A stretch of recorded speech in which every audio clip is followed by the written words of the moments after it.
This is our true hip hopper ceremony today.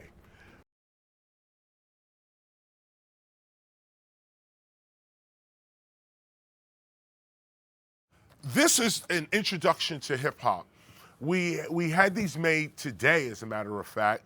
One of the reasons why we were pushed a little behind today, because I realized that I had to sign each and every certificate. And so, of course, you know these things in the back of your mind, but somehow when the certificate appears without your signature, you realize. So I was upstairs, I had to sign each and every certificate, and proud to as well, signed and dated. You will put you put your tag on it as well.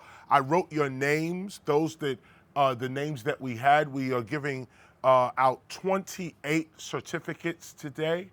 And the names that were on that list is the names I wrote in there in my handwriting, which is not that great. And 30 certificates for the record, but we're only giving out. Oh, the 30. Okay. No. Oh, so the number's 30. So when we get to this process, you're going to get a certificate, and you're going to get this, an introduction to hip hop. This is a culmination of what we have been studying, like really for those who have been with us for like 2 years or more, even before the reading of the Gospel of Hip Hop. All of what we have discussed. Why hip hop? What is hip hop? The teaching of it. Why teach it in this way? All right here. 90 pages. You're getting it now. Normally, this would happen when we finish the reading of the Gospel of Hip Hop. When we finish the reading of the Gospel of Hip Hop, a test is given, online test is given. Those that pass that test, that means they have read the gospel, and the test is given on the highlights. You notice as we read, we have highlights. So the test will be given on the highlights. Those that pass that test on the highlight get this right here. This is the teacher's manual. This is the only authentic teacher's manual in the world for the teaching of hip hop. It's right here. This is it. This is a very valuable document because those that I'm going to get into it later, but this is what gets you into the university. Any of you, if you're looking to really make a living doing this, really, make a living, make money doing this, and be called by universities for this, study this language, speak from this point of view, you'll be in every university. Even if you want to show it to them and say, this is the career, this is my syllabus, this is where I'm coming from, they have to respect you. This is powerful, and you'll see it when you get your copy. An Introduction to Hip Hop is a 2022 tutorial for hip hop's teachers. 90 pages. You get this right along with your certificate, which is right here. I'm going to call everybody by name, and you come up. When you come up to get your certificate, I'd like you to sign your name in this book. Matter of fact, I'm sorry, I just realized that my name is not in this book. Let me just correct that right now.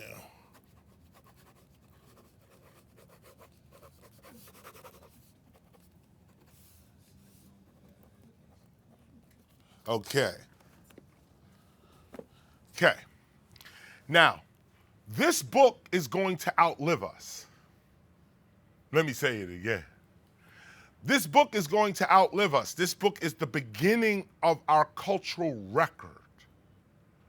Who was here and who was not. I say that respectfully. But you being here today is a major leap forward in your teaching of hip hop. And like I said, yeah, you know what it is today. Yeah, you know consciously why you're here. But as you leave and go further on, as life unfolds, the unconscious is going to start to pay more. You're going to start to see, well, why was I there that day?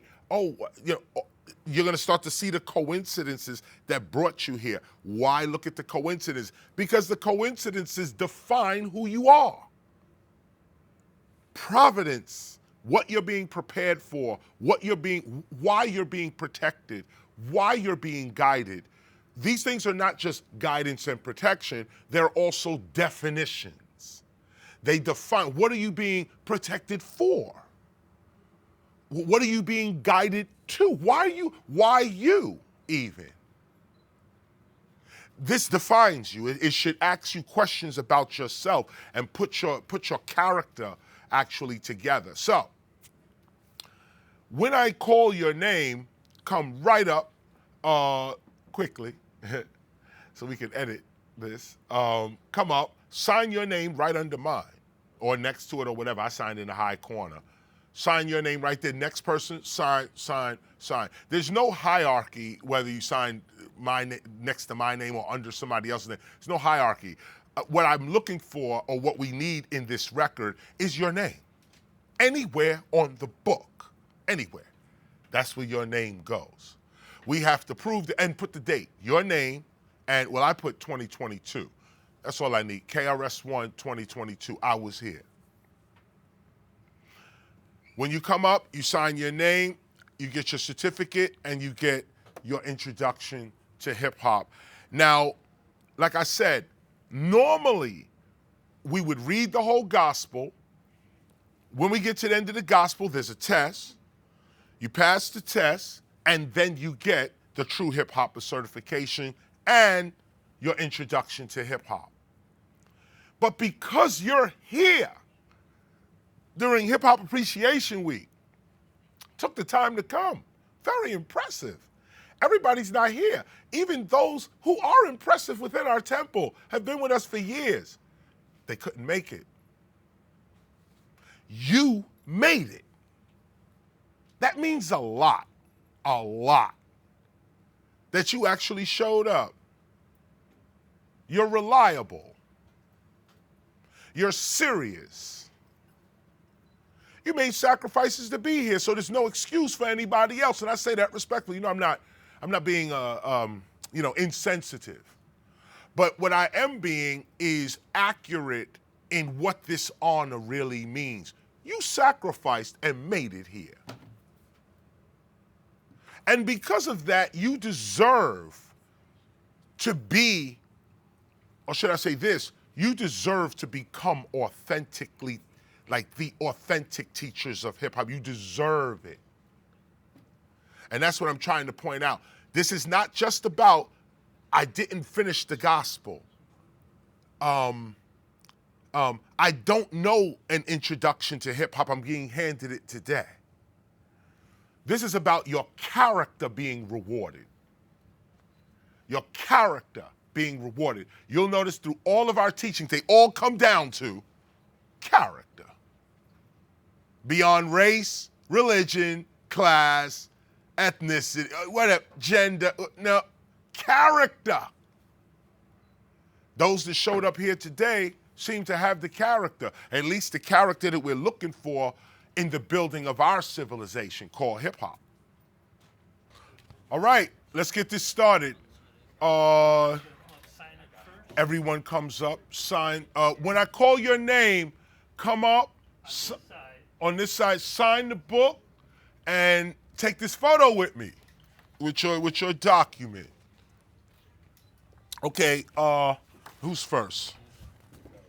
Wow. Surprisingly, son one. Step forward. Step forward.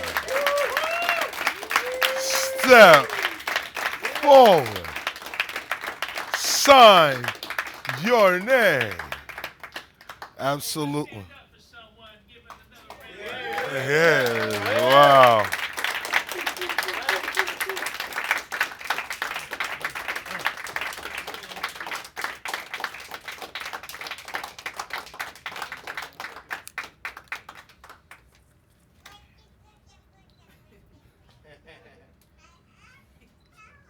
There it is. Thank you, my brother. Which one? This was the one. See. Thank you. Oh wow. Well, Pascal, step forward. Pascal, step forward. Sign the book. please sign the book. I wrote your names, all of your names in here. Like I said, it's my handwriting, which is okay. Pascal. Take that. Thank you. Thank you. No doubt. Vicious technique. Vicious technique. Step forward. Yes, sir. Yes, sir. Yes. Thank you. Here. Oh, sign the book. Sign.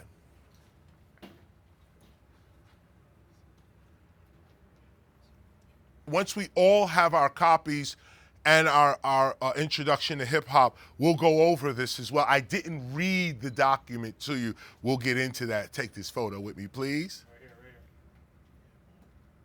Take one more. Got it. This is you. Thank you. Thank you. Wow. I'm ready to get mine. Professor A.D. Professor A.D. Yes, indeed. With the jacket on. Word. With the jacket and beads on. It's on today. It is on today. I'll take one more. Just want to make sure it's I got it. Thank you. There it is. Thank Thank you. you.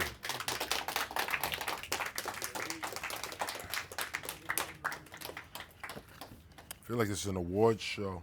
Ra Heru, a.k.a. Cody Valentine. Cody, step forward. Who takes your photo? Come on, somebody got to get on here. Sign the book.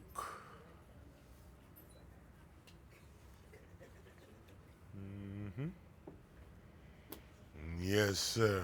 Yes, sir.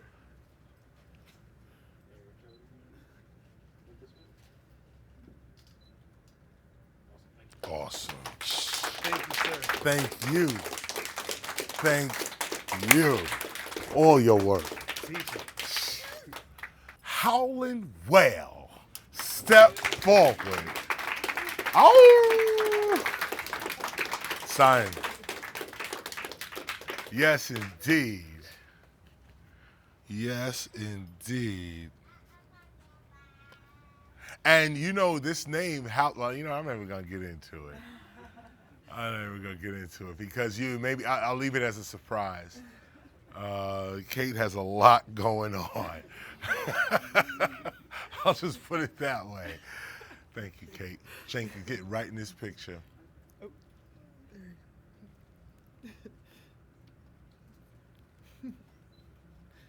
Yes, Kate, thank you. Yeah. Kate. Oh my God. Yes, and thank you, Kate. you so Thank much. you, thank you. You earned that. It's an honor.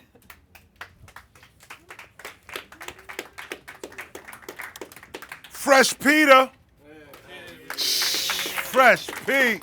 Sign the book.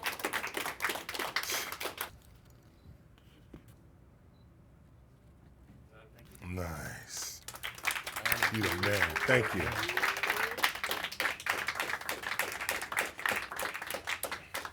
Professor Sanchez.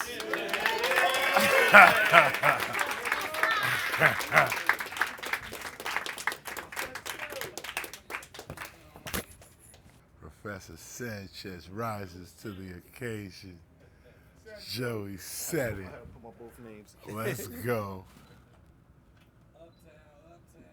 Thank you, sir. Thank you. Appreciate it, teacher. I appreciate it. I appreciate it.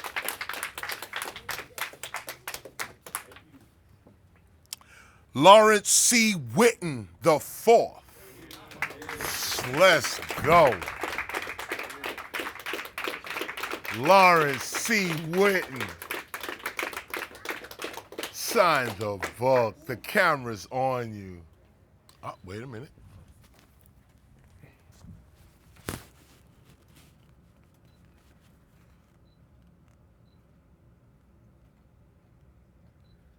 Awesome. Awesome. Thank you. Thank you. Thank you.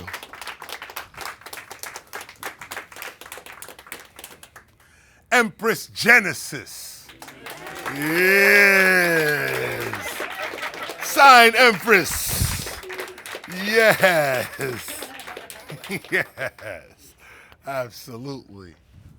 This is what it is. Joyous moment today. Jump right in this photo.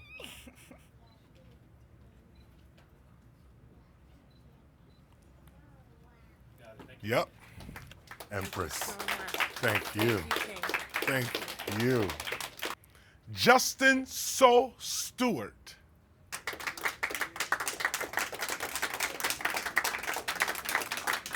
Justin J. Sign the book. Right here. You are immortalized.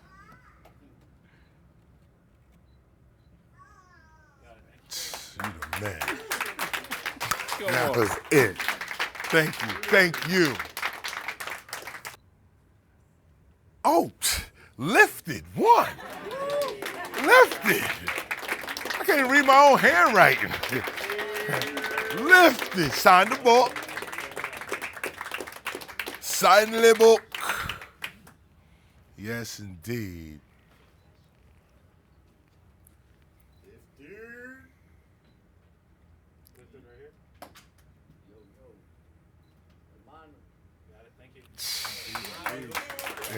Indeed. You have risen. Thank you. No doubt. You know that. You know that.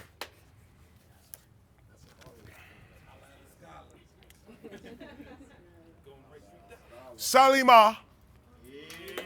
Salima or Salima? Let me say your name right. Salima. Let's get it right. Salima has risen today, like all of us. Yes, indeed. Yes.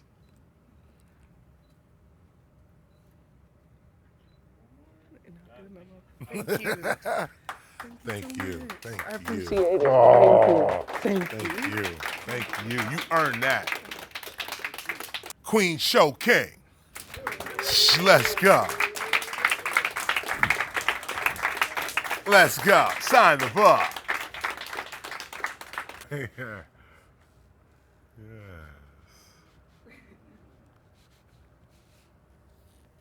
Indeed. Nice. Thank you, sister. Thank you. Let's go through. Come on. Snow Malik. Snow Malik.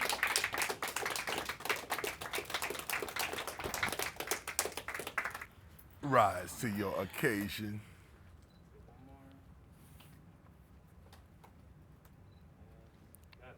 You're the man. Thank you. Thank you. Desire Nobility 1. Let's go. Let's go. Desire on fire. Yes. The graffiti writer. Let's go. Wait a minute. Hey, make sure you get a close up.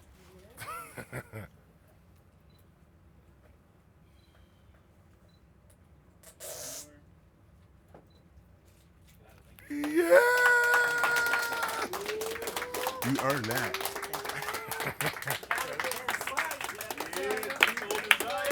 Where's Jay Best? Where's Jay Best? Where's Jay Best? Yes, sir. He made You a know story it. here. That's it.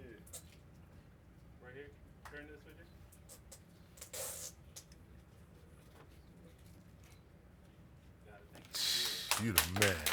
Thank you, Chief. Thank you, my brother. Thank you. Thank you, Chief. Yes, you are welcome. Peace and blessings. Cab hopper. Cab hopper. No doubt. No doubt. Sign the book. Hip-hop is up in here. Yes! That's right. Yeah. And he's got the DDP shirt. I mean, that's all right. That's all right. We signed those over there. I know that's eBay right there. Priceless. See? This is the value. One more.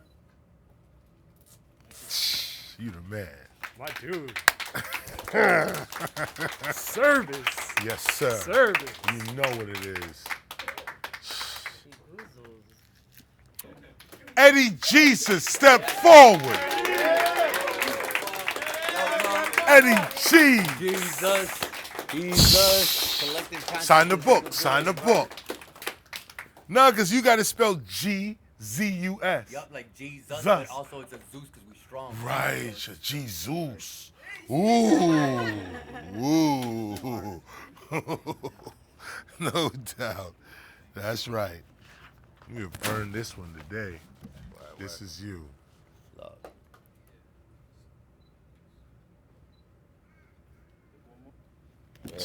Thank you. Yeah.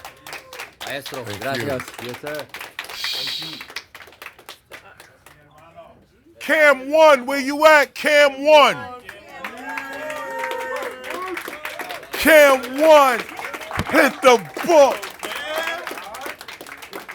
Yes. Yes. Huh? Oh. Yes, here we go. Peace. Get this.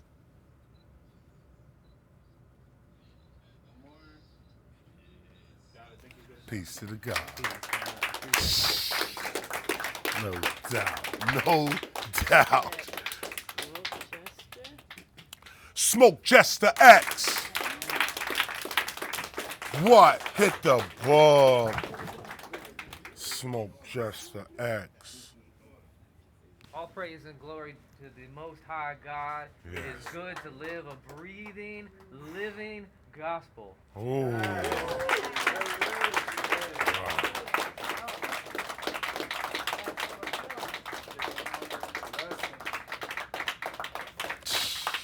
Live and man. breathe. Live and breathe. Live and breathe. Live and breathe. One void. Please step forward. One void. Sign the book. Enter into history right now.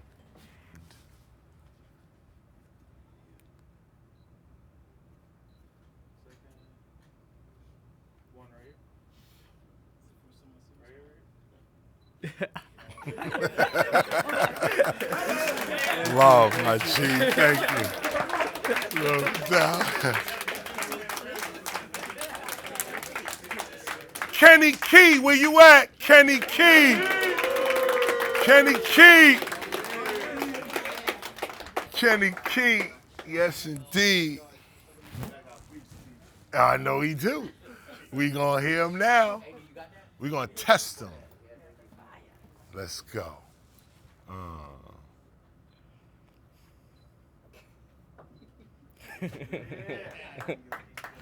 You the man. Thank you. Thank you, my Means a G. lot. Rise up. You there now. You there.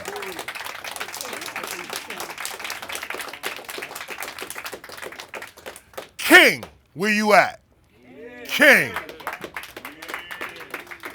Let's go.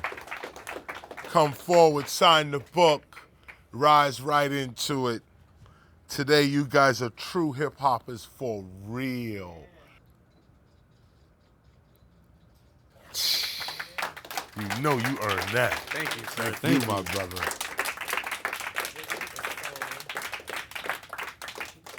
Dig in the soul. Dig in the soul. Dig in the soul. Digging the soul. Sign the book. Digging the soul. I am digging the soul. For the actual center? Yes.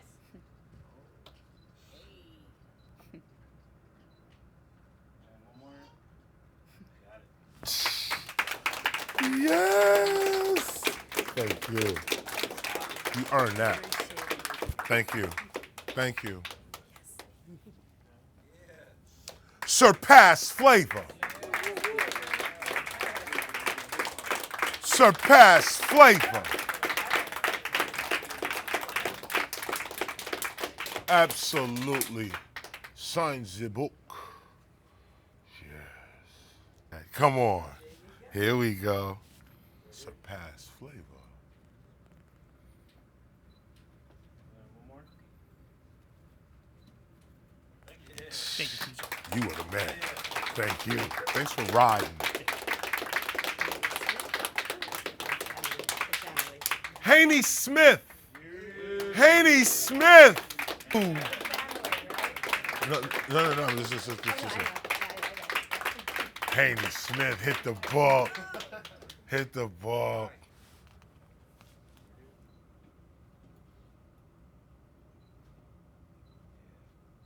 One more. Got it. Thank you. You are official. Thank you. Thank you. Thanks for coming too. Megan Shepard Smith.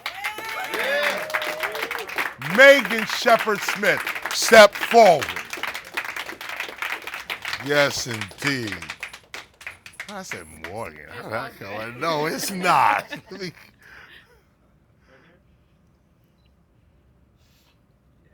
one more. Thank you. You are official. Thank you. Thank you. Thank you.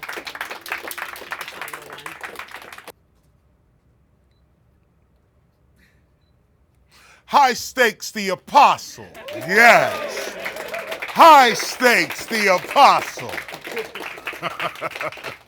That's right.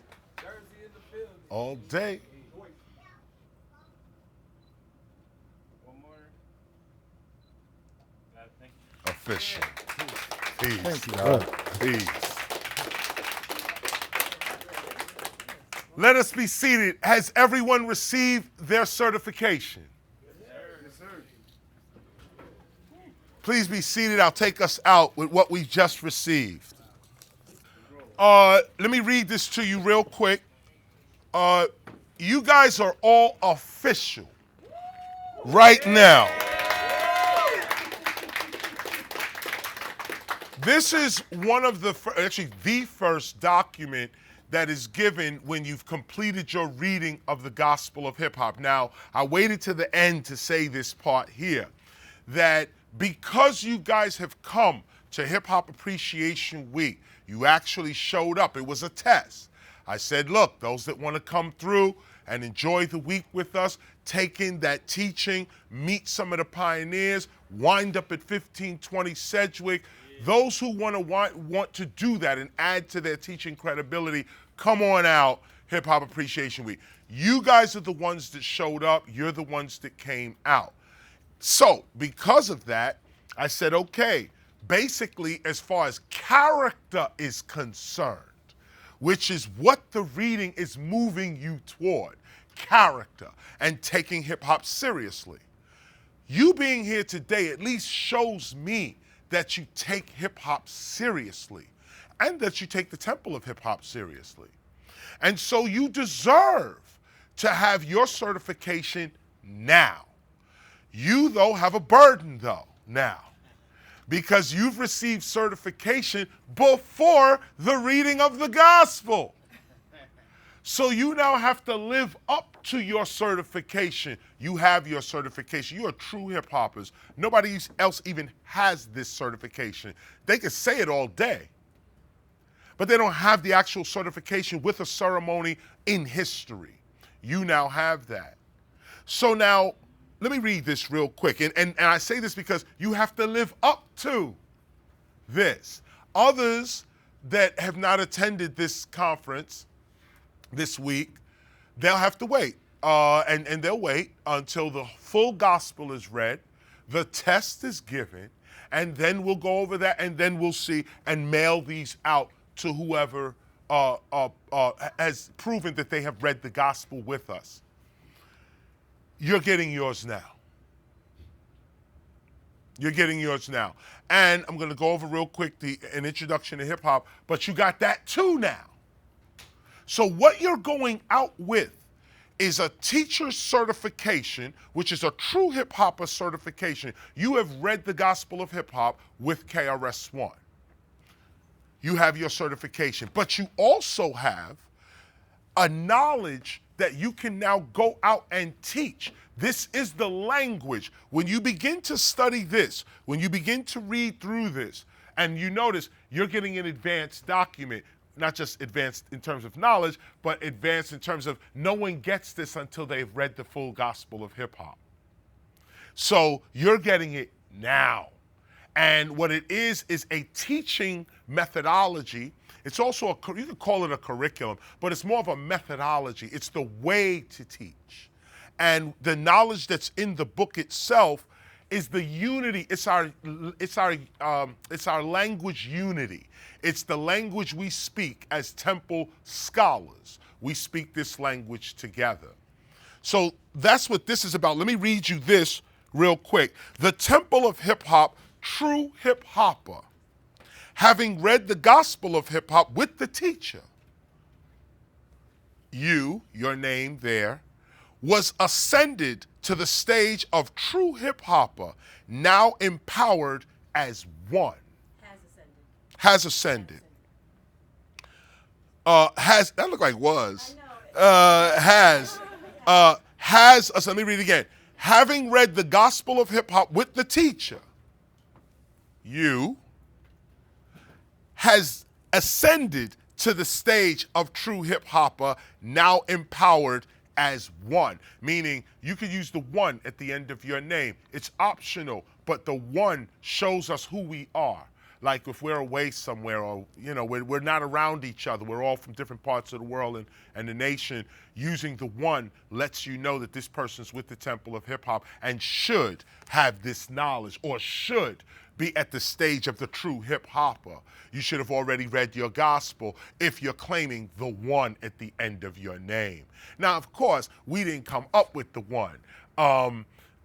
Graffiti writers always have written one after their name, or two, or three, or some other name like Stay High 149, Phase 2, Band 2, Delta, and all these people. So we adopted that out of graffiti, I being KRS-One, KRS-One. That was my graffiti tag, KRS-One. Put the one on it like that. But that then became, as I began to study and really realize what that one actually means in other areas of life and other disciplines, especially spiritual discipline, to put that one on the end of your name. First of all, it means you are one with whatever the one, whatever institution that one comes from. You're one with that. You're one with whatever your character, your culture, your identity is. You're one with that. You're one with the knowledge that we're now going to go over. You're one with this. You'll notice, now what I want you to do is, I want you to look at, I'm going to tell you where this is coming at. Hold on.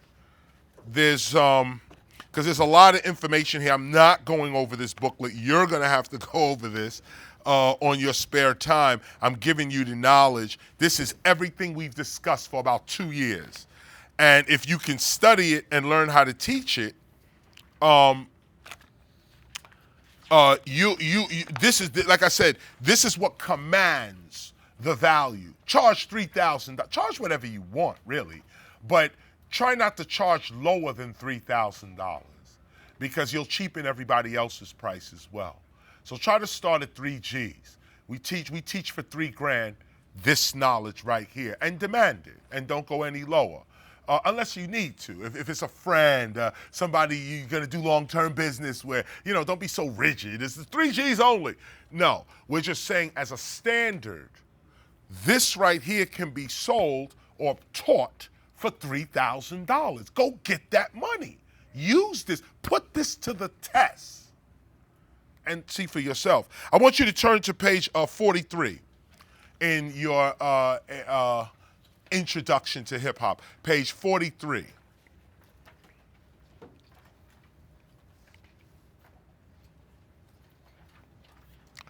Okay, you're going to see at the bottom of 43, you're going to see the original DJ Tony Tone. That's and by the way, that picture is from the African American Museum history. They have a hip hop section in the African American Museum in Washington D.C. The new one that was just put up. They have a hip hop section there, and they had Tony Tone there. I was impressed that they actually would have the Cold Crush or know something about these guys there. So they were there. What I want you to do is read this last paragraph. This is the last paragraph of this. Page 43, it says, in ancient times, I'm just reading the last part, the last sentence, not paragraph, sorry, the last, two sentences. It says, in ancient times, what I'm talking about here is identity. This is what I want to leave you with. In ancient times, this established not only one's respect, you're going to have to read the other part about how cultures are created.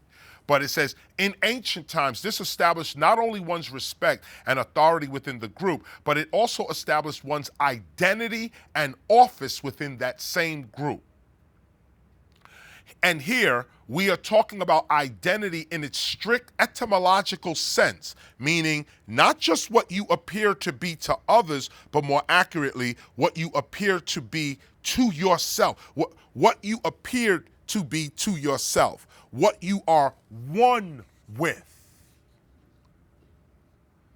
This is the key. The one on the end of your name. This is what this really points to. What are you one with? What is your identity? When you say, I am hip hop, what is that? Let's read on. Turn to the next page, page 44. You'll notice we got the compact Oxford English Dictionary right there for you, blown up big. You'll see the word identity. Those of you know I work with the Oxford English Dictionary because it's the standard. Anytime you pull the Oxford out on a scholar, they know you know what you talking about. And the reason being the Oxford deals with words on a historical basis. Not every dictionary deals with words historically. We deal with the Oxford English Dictionary because it deals with words historically. That's why we're there, because the Oxford deals with words historically. Look at the word identity. You'll see the word identity, you'll see the etymology of it under this. Now, I'm not going to go over this now. Those of you who have studied with us, you know we went over how to look at the Oxford English Dictionary, what it looks like, the obsolete, the cross that's there, all of these type of terms. But I want to look at identity real quick. Now, we're going to read this, page 44. Looking again at the Oxford English Dictionary, we see the word identity coming from the word indent, meaning diligent and persistent. Indent goes on to produce the word indently, meaning diligently, attentively, persistently, and continuously. The general premise of the word being persistently and continuously, or doing the same task repeatedly, or being known for the same thing. You see identical down there as well. You can just read that. That's where this sentence is coming from. We're going on now to page 45. This leads to the word identical, meaning the same. And what is interesting here is that the word identical, meaning the same, goes on to say the very same, said of one thing, set of things, viewed at different times or in different relations. This is the key. Therefore, according to this definition of identical, sameness between things or people is not confined to any space or time. If something is the same as something else, they are called identical, regardless of distance, relation, or time. Do you understand what the one means? You are identical to hip hop, to its culture. You are the same as. This goes for one's identity as well, which is cited as quote, the quality or condition of being the same in substance, composition, nature, properties, or in particular qualities under consideration. Absolute or essential sameness, oneness. This explanation also pertains to one's relation to one's ancestors or to one's professional predecessors. This is the connection. You are the same in substance, are you the same in substance, composition, nature, and properties as what you know to be original hip hop? This is the teaching right here. This is why I'm reading this to you right now. Let me say it one more time. Are you the same in substance, composition, nature, and properties as what you know to be original hip hop? As a hip hop teacher, is your teaching quality or condition the same as the teachers that have come before you? Go over to page 46. In the same Oxford English Dictionary, we see the second definition to identity to mean the sameness of a person or thing at all times or in all circumstances, the condition or fact that a person or thing is itself and not something else. Individuality, personality. This leads to the idea of personal identity in the field of psychology, which is, quote, the connection or fact of remaining the same person throughout the various phases of existence, end quote. This is also known as continuity of personality. But Oxford's second definition of identity points out that to identify with something or someone is to make yourself identical in thought or in reality with that something or someone. To identify, meaning to make one or the same in interest, in feeling, or in principle, is to establish one's real identity. Looking at identity from this perspective, one must now seriously ask oneself, is my identity really hip-hop? Do I really share the same interests, feelings, principles as original hip-hop and hip-hoppers? Even beyond loyalty, what are you the same as?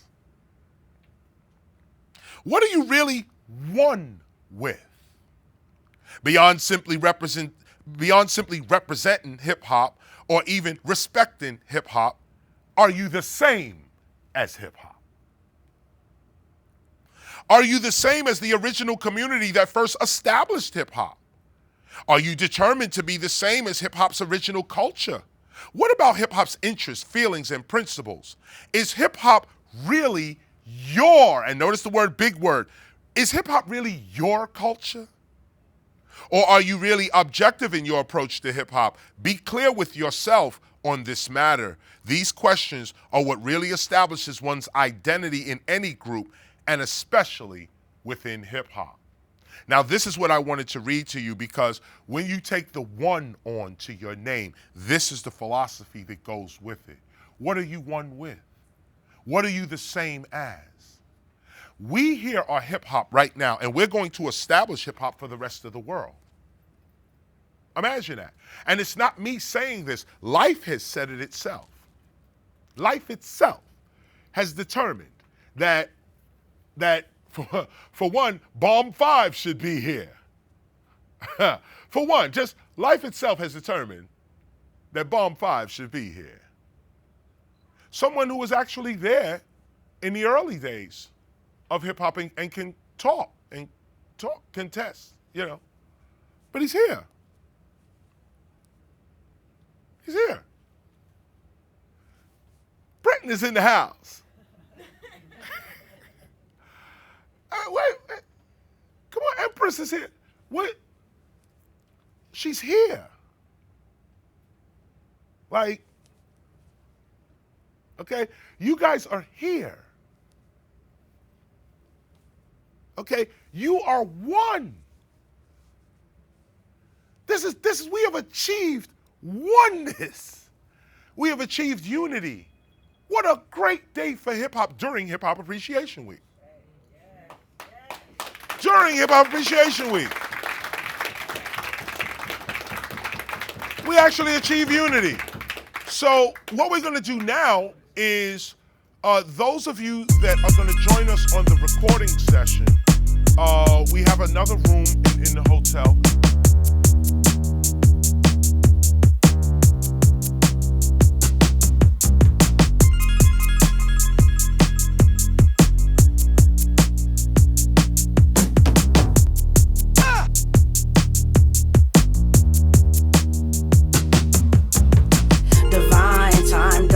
Intervention, it's all aligned. I need some self-attention and self-care, but tell me who cares? Cause all I need is just a little distance. I need distance, just a little distance. And yes, I love you, so tell me you ain't tripping.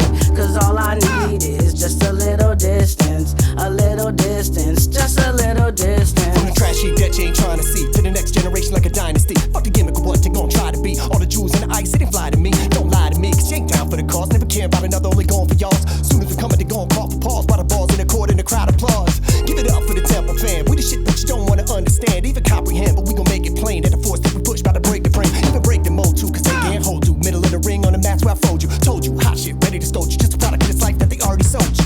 Rise and shine, for my light has come. I'm enlightened to become servant of the Holy One. I'm doing just fine, I'm adjusting my crown. I just need a little time with nobody around for good health and wellness and wealthy, so I be clear in my mind, so life don't get the best of me.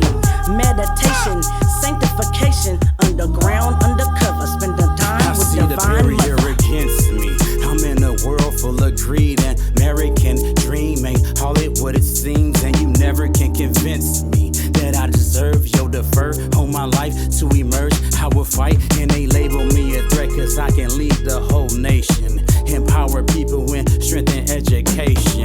The Constitution, I will never put trust in it. I rebel till we excel and form our own government. Trials and tribulations, my mind is steady racing. My mind is on the future, my mind is contemplating. My mind is elevating, I'm trying to build a new nation.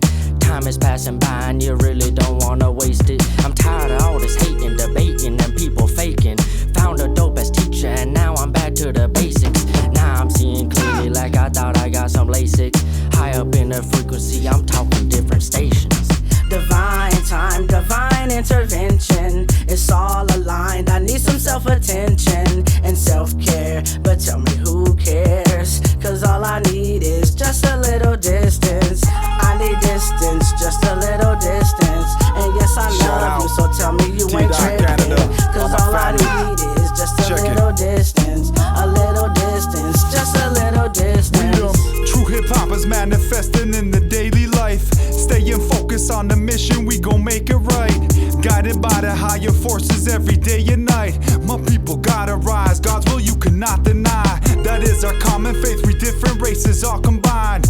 Moving at the speed of life, arriving right on time. Rock provide the proper vibes. Temple of hip-hop family, I see you all divine. I see you all divine. Yeah, I feel the love that's below, so above. Let me give a hug or release something other than drugs. Rise above, never succumb to numbness, just come together. Oneness in all of us. It's not that I've come from something stagnant in substance is what I'm bumping. Let me touch something that I can really run with. Have fun in the sun since I was young, but now it's all done. Just came to represent where I've been coming from. Heaven sent, with nothing to prove. I just lean back and let God make me this cool. Get myself into tune, I got lost in the groove. This is just what happens when you make Temple your school. Yeah, these advanced patterns, most people all frantic. I'm at ease with it, perceive the dream and I'm lucid. This is all vision, you see trash, we see heaven. I'm at peace with it, know my path is God-given.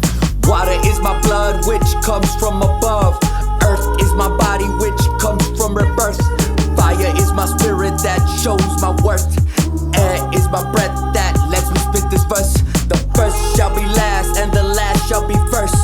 Speak on love, let's rebuke the curse. Hip-hop, yeah, is here, let's quench our thirst. Peace to the gods, the universe. Peace and love is where this life comes from. The other ways of living, yo, they never serve me good. Keep that health, love, awareness, and wealth. I'll keep it on my chest till there ain't nothing left. We keep it for the people, yo, the source of it. Hip hop started in the Bronx, let us not forget. Oh, we keep it moving, yo, we keep it grooving. Say what you mean to, cause growing ain't foolish.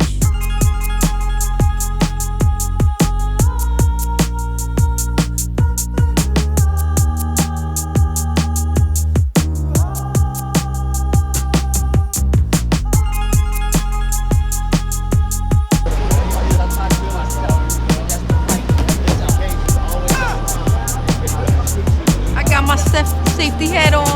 Hip Hop Appreciation Week. What?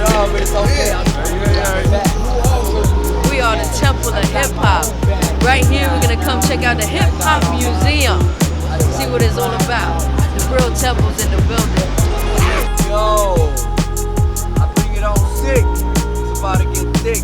But what is sick? It's only tradition.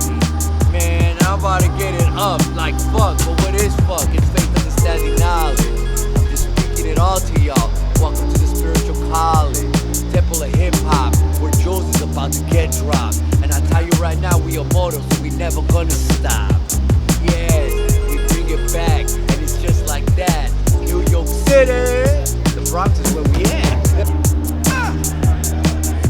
Hip Hop Appreciation Week 2022, man.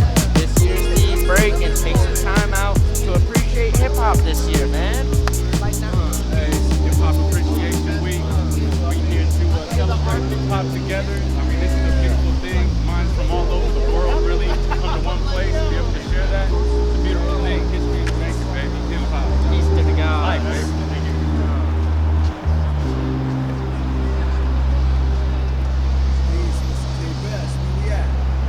Yo, we're in a beautiful New York, NYC.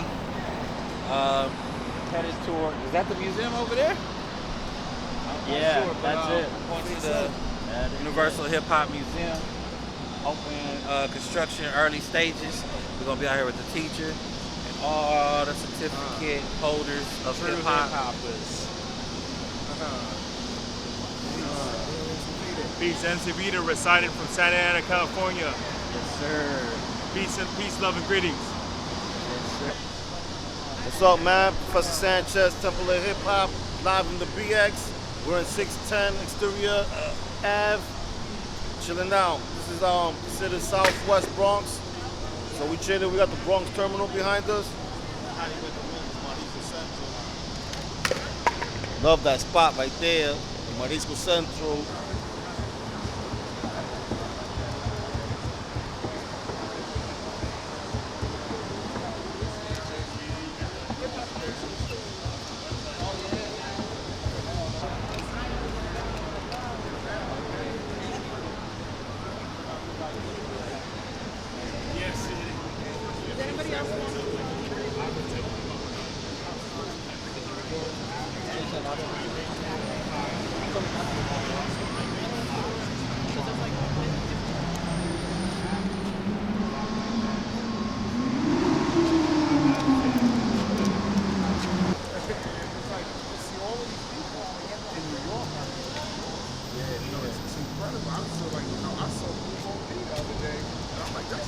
It was his birthday this Sunday, I think. Yeah, that's my homie, bro. But still, I'm still like, yo, that's treacherous.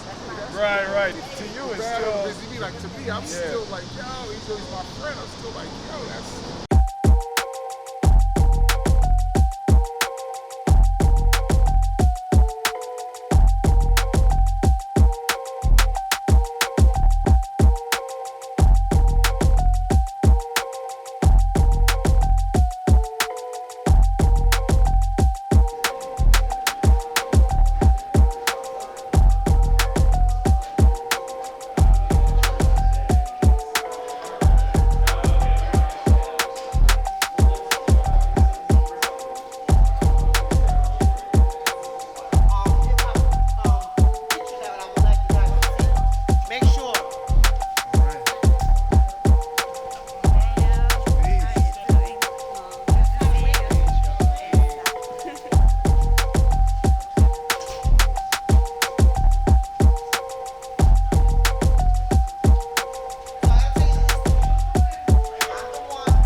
Welcome to the future home of hip hop, Universal Hip Hop Museum. You are on the second floor of the museum. This is where most of the exhibit spaces will be at. On the first floor is basically seasonal exhibits. That's where people get their orientation. That's where they have some other artifacts and where everyone checks in at. And then they come upstairs. This is going to be a grand staircase here to get to the second floor. And over the staircase, there will be a train, an elevated train that people will walk underneath. And on that train is going to be a replica from the Redbirds from back in the early 80s that were synonymous with, you know, a lot of the aerosol writers.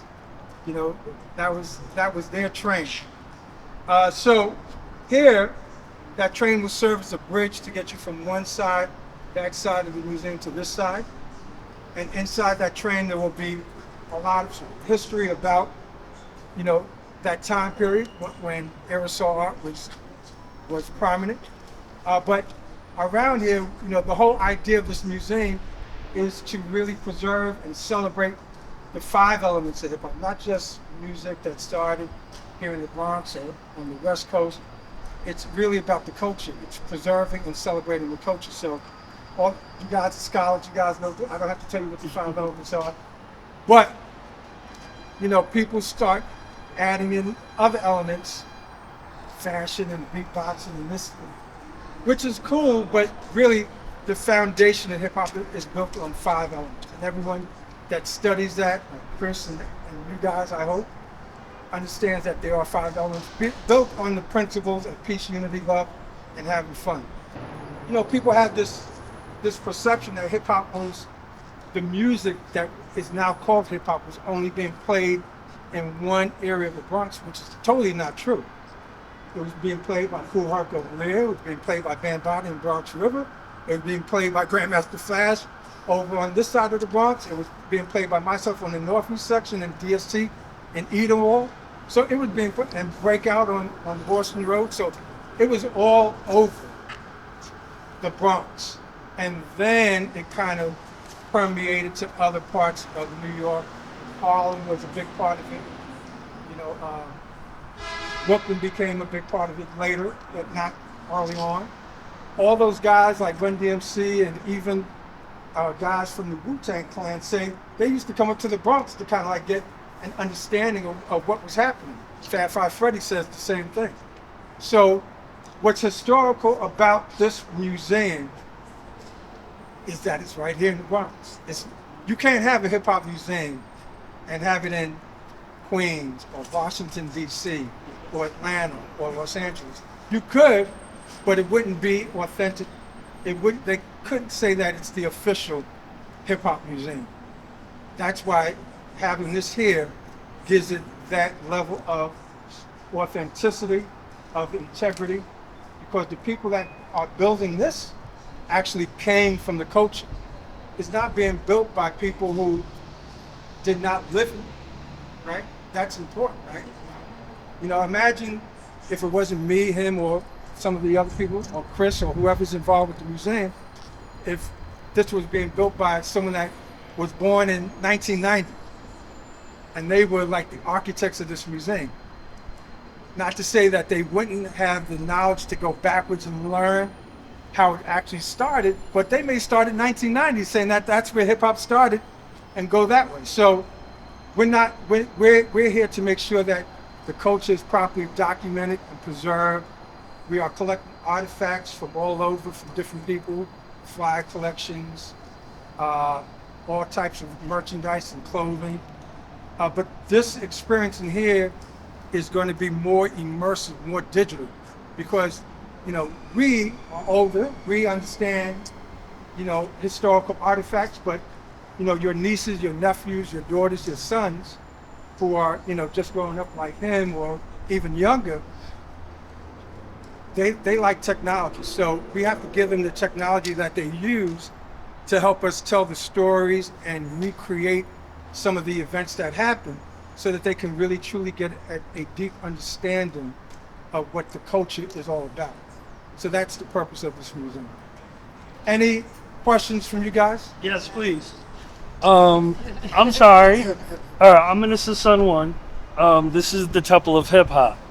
These are teachers, potential teachers, who will be teaching the future of what hip hop is. You made a statement there are only 5 elements. It is in the culture of hip hop. The Gospel of Hip Hop was written in 2009. Since that book was put into physical manifestation, there are 9 elements recognized in that book. We are a major part of the culture internationally. There's absolutely no way that you could say that the remaining 4 elements are not valid. Breaking MC and graffiti art, DJing, beatboxing, street fashion, street language, street knowledge, and street entrepreneurialism. This is a real thing that mad people know. And so I would just say it's important that you really realize it's not just coming from him. Most of the pioneers and founders of hip hop respect what he's put down. As a matter of fact, actually asked him to put down. I think it's important that the people that you have employed here, it's important that this museum captures that to truly be authentic. Right, so let me address it. Yes. So, obviously those other elements that you just mentioned are going to be part of this museum, because how could you tell Dougie Fresh a story without showcasing his beatbox talents and other beatbox artists that have come after him? The street language is a given, because anything that we did as architects is street language. Even when we were rapping in the very beginnings, before we even knew it was a culture. Street knowledge is a given, because without the street knowledge, we wouldn't become the promoters, the DJs, the, you know, the booking agents, the talent. It all requires that knowledge. The knowledge reigns supreme. Yes, it is. Right? So the knowledge part of the culture oversees everything. Right. Right? So, you know, it's important that that we all understand that, yes, we have these other elements, as Chris has, you know, embraced into the Temple of Hip Hop, but those are already part of the fabric of what hip hop came from. Yes, for sure. Our language is very important. The yo, the chill, the other words that was created. We can't forget where these words came from. Our street fashion, how we didn't have money to have our, you know, and our style, that's very important. Our knowledge is very important. So the other 4 core elements that were added, you know, we do respect them at 9. Like we do have 4 cores, but everything else that came with that, we, you know, of course, that's what we wanted to share. But he said that. I mean, can you imagine what hip hop would be if we didn't incorporate fashion and tell what our swag was like, our style, how we wear our clothes? That's all part of what the culture is all about. Recognize the hip hop by the energy, because it's really an energy that we all carry. And right. I know you was there before me, but I was actually there with you in the middle. Right. Hip hop is an energy. Right. You know what I mean? And this is our culture, and it starts here to. If we're gonna preserve it, we gotta preserve it from the roots up. You know. This is true. This is true. A lot of people don't know that. What are the 5 elements to you? What are the 5 that are going to be expressed in the museum? Well, everything, including the other 4, all of it will be expressed here. What I'm asking is, can you name them for me? Yeah, so it's DJing, MCing, aerosol art, breakdancing or b-boying, or, you know, if you want to call b-boying and b-girls, and knowledge. Okay, so you're not like beatboxing. Are you? No. So, like I just said, that will be part of it, because our job is to make sure that everyone's story that contributed to this amazing culture is documented and celebrated. So I can't leave out Grandmaster Caz, just like I can't leave out Dougie Fresh. I can't leave out Kendrick Lamar, even though people may say, oh, he's not hip hop. I think he's hip hop. You know, so yeah. So 100%. You know, so I guess it's more, are the elements going to be mentioned, or are they going to be like extra elements? Are they going to be acknowledged as actual elements? Oh, no, it'll be or are they going to be in It'll be displayed. But not, you're saying they're not going to be acknowledged as elements, but to be displayed. No, I would say that anything in here doesn't have to be literal in terms of tagging. Oh, you're now walking into the beatbox section of the museum. Yeah. It's really about how you curate and tell the stories of what's being presented. If I'm telling the story of Chris and his, you know, introduction to the culture and his history and all his contributions, I have to tell everything about Chris. I just can't tell That's about damn near the whole Criminal museum. Minded. I got to That's tell the whole museum. everything about it. Right? You know what?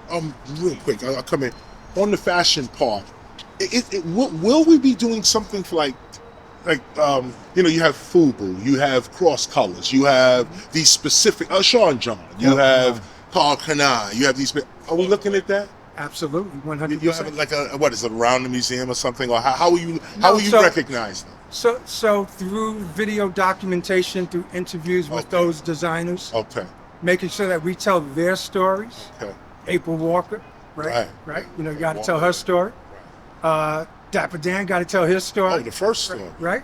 You know, so by doing one-on-one interviews, it guarantees that you get first-hand data, right? Because if I interviewed her about Dapper Dan, she may know a lot about Dapper Dan, but there may be things that she's going to leave out. So I need to make sure I get first-hand information. And it's quite difficult because as we get older, we start losing some of our pioneers. So there's who's going to tell their story? Like Prince Marky D. I could go to, Kool Rock Ski because he's the surviving member, but the story may be gray because he's not Prince Marky D. So how do I get Prince Marky D's entire story, knowing that he's no longer here? Got to do some research. Like you guys are teachers, you got to do research. But you got to make sure that that research that you're getting is accurate, right? So the people that his family members, his sisters, mother, whatever, you got to speak to them because they would be the closest people that can add whatever's missing to his story or her story. Can I give an example of that? Because we have an exhibit coming up, and I had asked Paris one today. Paradise Gray is one of our chief curators. He is our chief curator, and he was telling me a story. We have a letter that Scott LaRock wrote at the Latin Quarters. He brought in a vinyl, brought in an acetate with Keras One back in the day, and he brought it in because of another DJ who did not want to hear the album, who said it was terrible or whatever. And he brought it to the Latin Quarter, and Paradise tells the story. I said, well, why did he write a letter? He goes, we didn't have computers. We didn't have anything. And I wanted to make sure that I knew exactly what the deal was. So I said, write it down. Because I'm not going to remember what he says. I'm busy, And so he wrote this letter. Hi, I'm here, here I am. I went and brought this album. He didn't like it. Then we signed with this guy and he said to do this. And the letter is a document. We have that. And it's going to be at we're doing the Golden Era next time, 1986 to 1990. So I asked today if Keras One could come and read the letter for the exhibition and then tell us his experience. And we have Paradise's experience. And so we're able to paint that whole picture that none of us were there and create that whole event without him being here today. But it's a way, again, to tell the stories that we weren't there for. And we hope that we're representing everybody as best whoever's here can tell us. And then we have both sides of the story and we fill in the blanks. Sorry, could you just tell us who you are for historical purposes? Oh, I'm sorry. I'm Pamela French. I'm one of the, I'm a content creator for the museum. I'm one of the supervising producers. So I'm pretty much creating all the video content for the museum at the moment. So all the videos you see when you come to our exhibit, anything you see on anything that's more of an interview and documentary style is me. The way we're going to design this museum is using holograms, using mixed reality, using interactive displays, and using actual digital information, video screens, videos, to help tell the story. So for each element, it could be about people. It could be about the actual architects, a group of people. It could be about the places. Whatever helps us to define and really elevate the awareness of what those elements are to help to, in my opinion, not you. You guys are scholars, but the people who are not scholars, it's about how do we educate and inform them, right? So that there's one thing. That's a very interesting point, though. Right. It's a very interesting point. Because it's one thing to provide information and a lot of information, but how much can a person actually digest. This is not the Temple of Hip Hop. This is the Universal Hip Hop Museum. And so the Temple of Hip Hop is maybe one institution that it has to deal with as well. There are others and other scholars as well that's coming with that. Rocky, and I'm not speaking for you at all, Rocky, I'm throwing this question, throwing this to you, that as an institution, you as an institution, you have to be able to educate people who really don't know. And that's the real thing. We know, we've been studying for years, but the people entering this museum, how do you teach somebody who's just they just walking in, this is how they're gonna learn hip hop. And they walk in, what do they get? And pretty much that's what a lot of these questions are actually coming from as well, in terms of what does the person actually get when they walk in. And it's a tough job because it's not all scholarly. It's not all exact date, this, that, and the other. It may be a picture of Jay-Z first. It may be Madonna. We go, I'm saying, of course, we're getting nauseous right now. But let's go there in terms of the scholarship. Of course, I wouldn't go as far as Madonna, but I say Madonna because she's a B-girl. Yeah, from the Roxy. From the Roxy and from Danceteria. Right. So to educate a public, Ronald Reagan was a DJ, Napoleon Bonaparte was a graffiti writer. These other aspects of our culture that appear in world history is going to have to, I guess not have to, but the story will be told in here. Just want us to make sure we understand. So to Chris's point, Chris and I spoke about this, it's more than just the people, places, and events. It's about what happened during that time period. So it's taking people back and giving them a full picture of the political landscape, of the environment, of the socioeconomic conditions. Because if it wasn't for that, a lot of the creativity, a lot of the art that was created would never have happened. Because a lot of that was driven by the circumstances by which people were living in, right? It's one thing to tell the story about self, but it's another thing to tell the story about what it was like to live in your own environment. So that I want to know what happened, right? Why did he write a particular song? Why did you write that song? Yes, I get it. You don't like MC Shan, I get it. But why did you really write that song? What were you trying to? You want me to answer it Yeah, now? go ahead, baby. Oh, man, I was hungry. First of all, let's start there. I'm homeless in the street. I'm running around the South Bronx. And by the way, at the time, we was just talking to Ruben Diaz and the other gentleman. There was just Carl Hayes, who was just here talking about how during that time, Brooklyn and Harlem was the premier hip hop spot. Harlem was money-making Manhattan, badass Brooklyn, Queens even with Run DMC, LL Cool J, all of them. This was where hip hop was. And as hip hop began to leave New York, people began to really believe that, with all due respect too, that LL Cool J was the beginning of hip hop, or that Run DMC was an original group. Not knowing anything about Run DMC, being influenced heavily by the Cold Crush Brothers.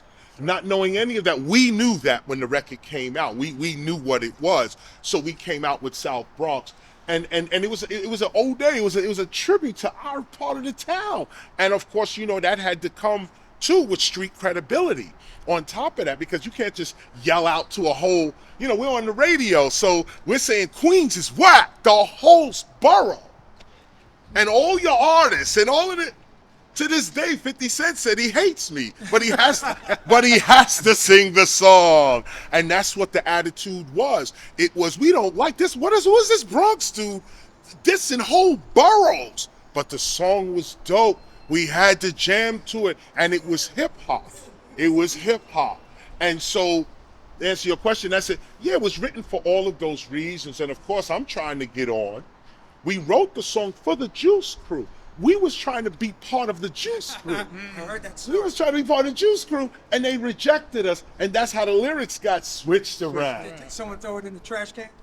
I think they threw our tape. We were told that our tape got thrown in the trash by Mr. Magic. I wasn't there to eyewitness it, but that's what was told.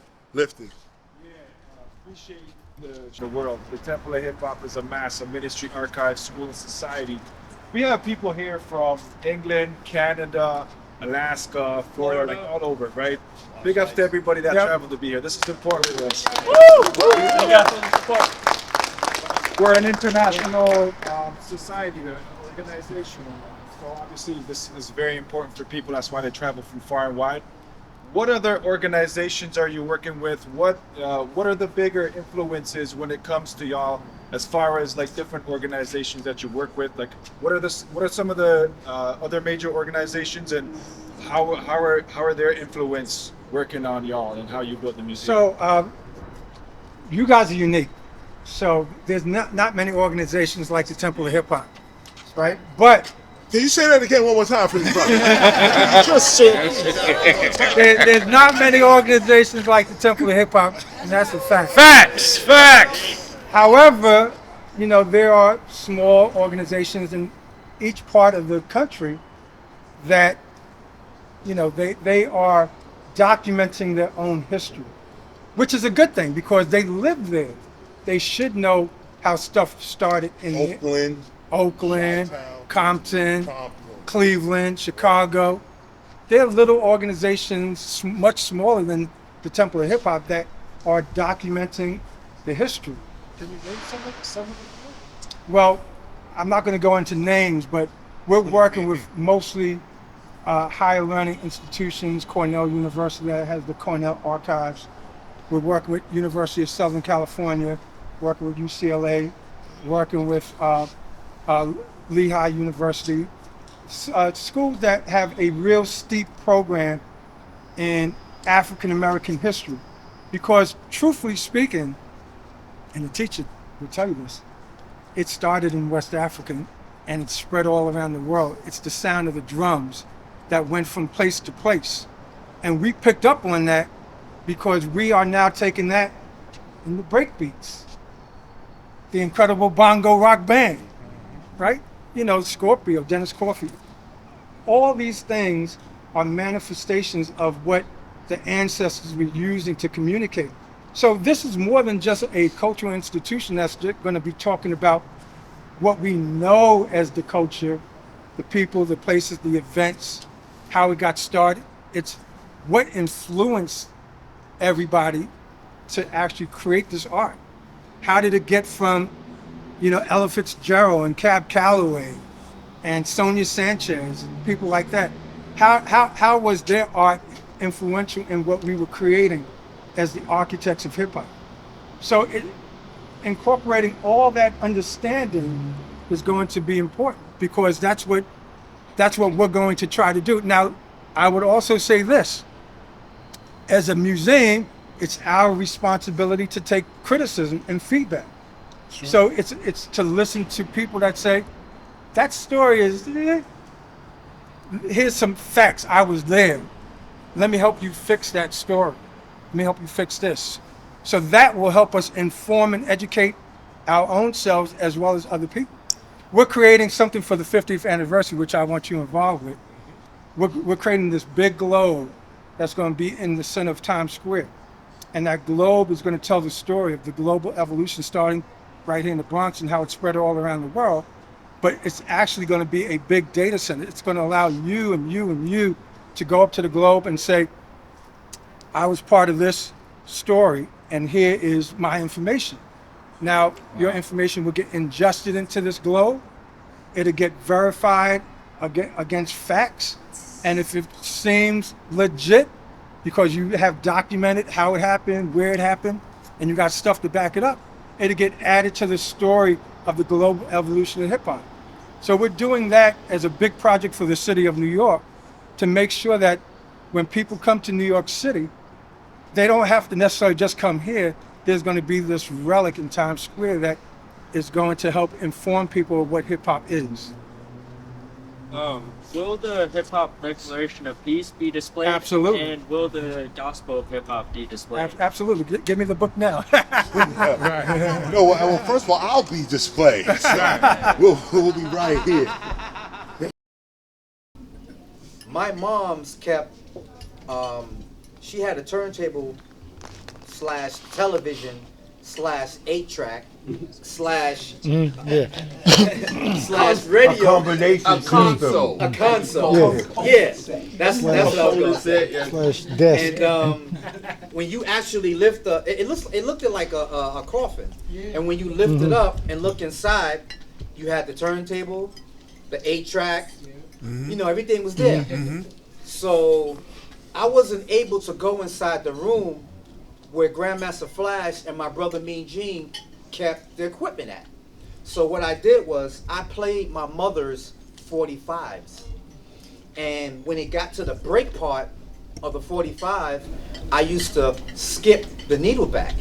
Because some of the break parts were at the beginning, some of the break parts were in the middle, and some of the break parts were at the end. Some of the James Brown records. So what I used to do is I used to pick the needle up and just keep skipping the needle back, not knowing that I was developing a needle drop style. The older I got and the more mature my mind got, I started counting. 1, 2, 3, pick the needle up, drop it. 1, 2, 3, pick the needle up, drop it. Not knowing that I was developing a style, and once I got on the big turntables, that's how I was able to develop the needle drop style. You know? And I just thank God every day. Oh, thank you.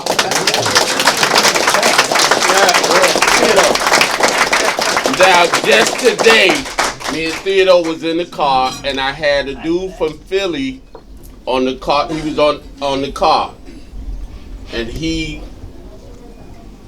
showed Theodore love because he said with the needle dropping, Theodore influenced him. And this is a guy named Grand Wizard Rashid from Philly. Yeah. So he yeah. Yeah. And why were you not allowed in the? You said you were not allowed in the room where the equipment was. You couldn't go in there. no, because Grandmaster Flash and my brother Mean Gene, that's where they kept all the equipment at. And So why they you were couldn't- very serious about, because I was Nobody like, goes in this nobody goes in there. I was like 10, I was like 10, 9, 10, 11 years old. Right. Nobody goes in there. It was, and they were like what, teenagers? yeah, yeah, they were like teenagers. Because I know my brother Mean Gene is probably like, well, I'm 59. I'm not scared to tell my age. I'm 59 years old. All right. You know? You know? And yeah, they were teenagers, and nobody was allowed in that room. Nobody. So I stayed in the living room and just played my mom's 45s. Played them. Until my last year junior high school. My principal played music through the loudspeakers. It's like we're in the lunchroom now, eating our lunch. It could be pizza. It could be chicken nuggets. You guys been to school. Y'all know what school lunch is all about. You know. So my principal played music through the loudspeakers. People got tired of listening to the music. A friend of mine's asked my teacher, not my teacher, my principal, to let me make a cassette tape. So I went home, picked the lock, went inside the room, took Grandmaster Flash and my brother Mean Gene's boombox, put it in front of the speaker, pressed record, and I started making the cassette tape. During the course of me making the cassette tape, my mom's came, bust in the room, said turn the music down or turn the music off. She startled me. When she startled me, the mixers that we use today go from left to right. The mixers that we had back in the days were up and down.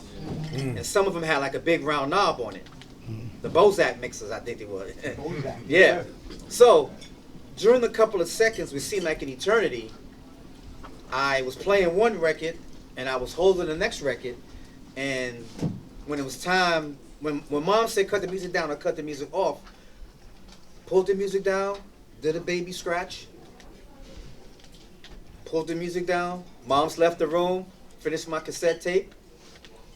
We wound it back, started listening to it, and when it got to the part where my moms came in the room, I could hear myself baby scratching. I was like, wow, I got to incorporate that into all the other things that I'm going to do if I'm going to become a DJ. Did you hear this?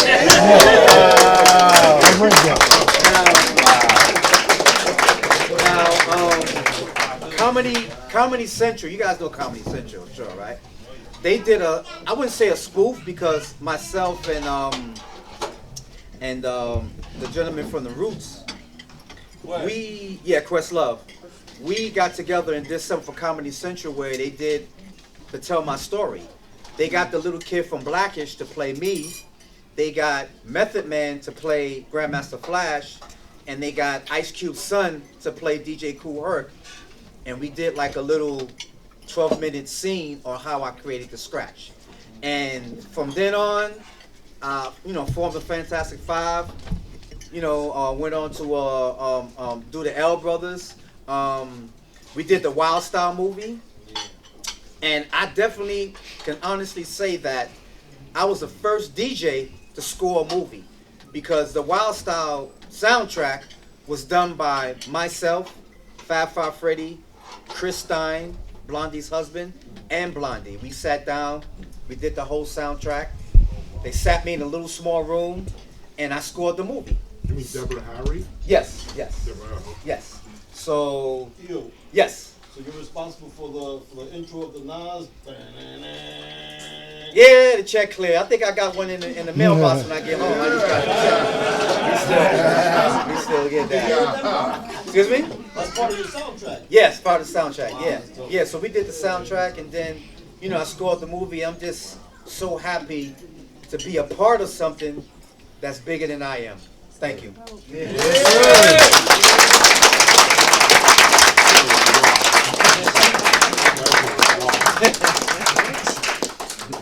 Tone, you want to take over? Let Wood go. Hear ye, the corner swing. Just about ready to do that thing. Don't want no tears, don't want no lies, and above all, I don't want no alibis. That was 1962, 63, and the artist was Pigmeat Markham. That's right. My whole entire life, starting at 13, 14, was about theatrics. Every place, when you went to a party and you seen everybody gathered around watching this dude and this girl dance, I was in the middle. I was that guy dancing like that. Everything in my life portrayed an action of love for music. When I first started getting into music, I'm not going to say hip hop, I'm going to say music. When I first got into it, DJs made $15 a night. If you worked in a major club, you made $30 a night. Said that to say this, nobody wanted to be no DJ, all right? That wasn't something that you was aspiring to, but me, I love this music. To be a character in the music, I had to make myself a part of the music. So my mother used to dance to jazz music, and when she used to dance to the jazz music, she used to go, and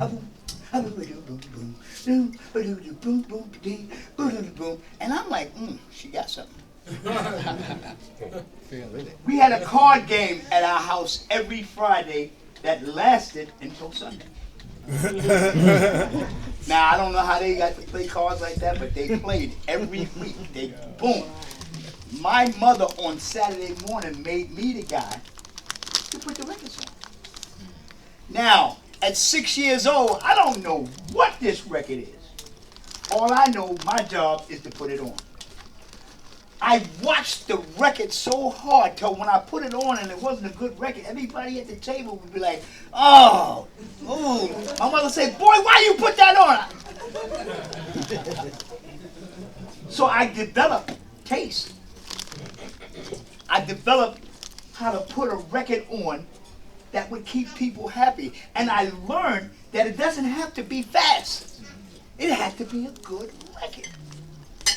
Because back in the days, they listened to some stuff called drinking music that it wasn't about speed, but they still was popping their fingers and they was having a beautiful groove.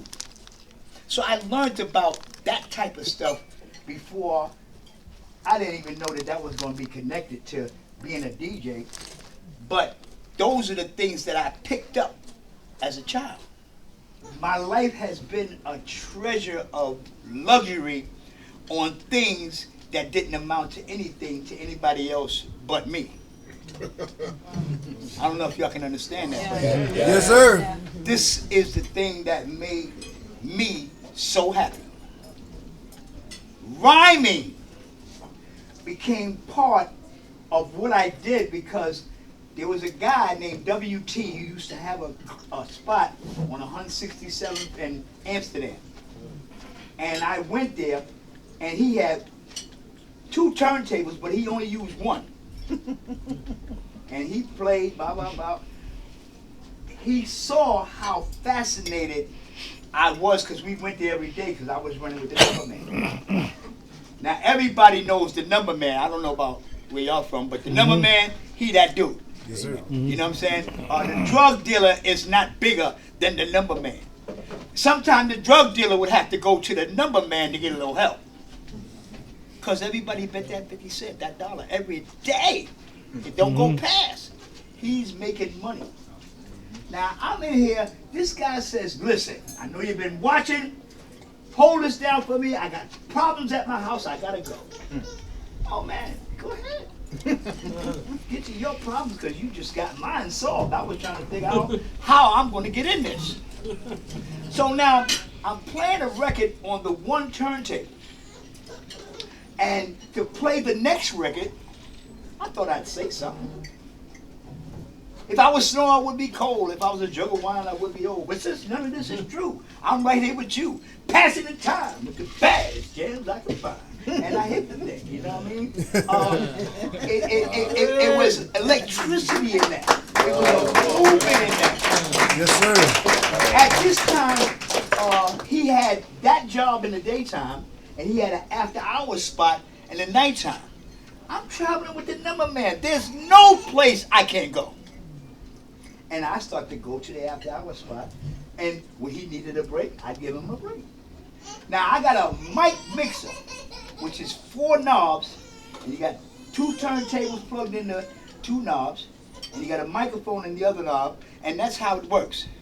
So now I had to ease the record in lightly, you know, while it's going, and then I stop it, and then when I get ready to change the record, I let it go. That was my magic. Until I found out you get a headphone for the other side. Oh, no, not a headphone, because now my dribble is my shot. I'm ready to rock. I'm ready to go in. I'm ready to cause havoc. Who wants this kind of trouble? Get ready, because here it comes. I was a theatrical junkie because everything I did had to have sway, had to have suave, had to have a go, had to have some type of life other than the life that I'm looking at. Now, when we go to the age factor, I'm 14. I'm in the after-hour spot. But now I'm 67. So that means I was in the after-hour spot a long time before most kids went to the park. Dude told me, you ain't hip-hop, you wasn't in the park, boo-boo. And I'm looking at him like, dude, when I was in the park, your mother was holding your hand. She wouldn't even let you go to the park. So the different lifestyles that took on at the beginning of what this entertainment that finally made its way to being hip-hop, a lot of dues got paid. A lot of sacrifices were made. I sacrificed my whole house to play some music. I went at this with everything I got, and everything I got at the end of the day would be like nothing compared to LL Cool J or somebody, because they are making money. At the time I was doing it, I developed a skill that later on people would make money. I'm the first DJ in New York City to make 500 a job. Guys used to come and say, yo man, how much you want? He say 500. Man, you ain't Hollywood, man. Get out of here. So David, I was riding in limousines, being catered to. I'm at the world famous Apollo 1979. Most guys are just getting started. But they say at the end of the day, and I don't even know how it went this way, and I don't care who started it and how I got to play, but how could I not be a part of hip hop? Because I was here before hip hop came. Before they said those words, hip hop, I was already rocking the spot. I was rocking the spot so crazy till when they came into the game and finally they got a spot where they could actually go and play, I was all over the city. I got a flyer, says the legendary DJ Hollywood at the Ecstasy Club, 1981. So when I identify what people say today, he's a legend, he's a legend, he's a legend. Oh man, oh man, oh man. And I'm looking at the historian is 21. The guy who's writing the news of what hip hop does and how it works is a kid. The guy at the record station, the guy at the place where you go to pick up records, this is a kid, and he's telling me that I don't know this and I don't know that, and all I can say is, okay, can I get my records? Because that's what I came for. I just came for the records. That story you got, save it for David. The life of an entertainer is way different from the life of the record player. See, because I can't just play a record. I got to be that record. You got to get in. You got to feel the flow. You got to let them know. Here we go, right? That's where I'm at with it. I don't say everybody should do that, but that's where I'm at with it. I am here to entertain you. When you listen to me play, you're not going to hear me play the way the other DJ over there played. You're going to hear some whole different stuff. Even my records, I work hard at making my music different. Because I got to. I'm Hollywood. Understand me. Yeah. Yes, sir. I don't take up too much time. Yes, sir. Oh, yeah. Yes, we appreciate that. Tony. Baron gotta go. Baron. DJ Baron is up next. Brothers Disco. Please tell us who you are. You understand? Yes, sir. Okay. My name is Baron. I was born in Harlem. I moved to the Bronx in 1972. That's what I got there. And I met Kool Herc in Cocoa Rock. Herc lived on Cedric Avenue, and I lived on Undercliff Avenue. That's a block away. I used to roll with my older brother in Cocoa Rock. Coke had a girlfriend that lived next door to me. And I moved to the Bronx in 72. I'll say Cocoa. Right. I'm sorry. And then I met Herc. Yeah. I used to help him move his equipment to get into parties. So I went to their first party at 1520. And this flyer that I'm talking about. That's actually. the flyer? Yeah, this Well, is the flyer. His sister made that flyer. Right. Yes, indeed. Cindy. Yes, indeed. So I used to roll with him, helping him move his equipment. Well, one day, he was playing at the Executive Playhouse. And I got there late. And I had to pay to get in. so I was perturbed about that. I stood outside and said, I ain't never going to his parties again. So that's when my younger brother, Kimani, who used to do karate with Breakout, uptown, said, I know a DJ. So he introduced me to Breakout. And that's where I started to DJ with Breakout. He had some toy equipment, and we started in Manhattan. The Mini Sync Center was our first party. After that, we started doing parties all over the city. And started doing the block parties in your part of town. South Bronx. South Bronx, 63 Park. What music would you play? I played all music. Disco, break beats. Well, I was a blender. You know, I blend my records. What do you say got the people started during, and those type of records you threw on that really got everybody up was what, like? Well, they couldn't hear my mixes. It was just He asked you the records. You was blending. I was a blender. Right. So we used to play all over the city, including out of town. Remember that system. I used to be a messenger, Mr. Messenger. I used to go all over the city, just like you said Flash was doing. Yeah. And I went to this magazine called Discotheque Magazine. And the guy was selling all kind of equipment. Garbage can, that's where we got our fame from, garbage can speakers. The oil drums with the 15 turn the other way. So that's where the Mighty Sasquatch became a sound system. Beautiful sound. Oh my goodness.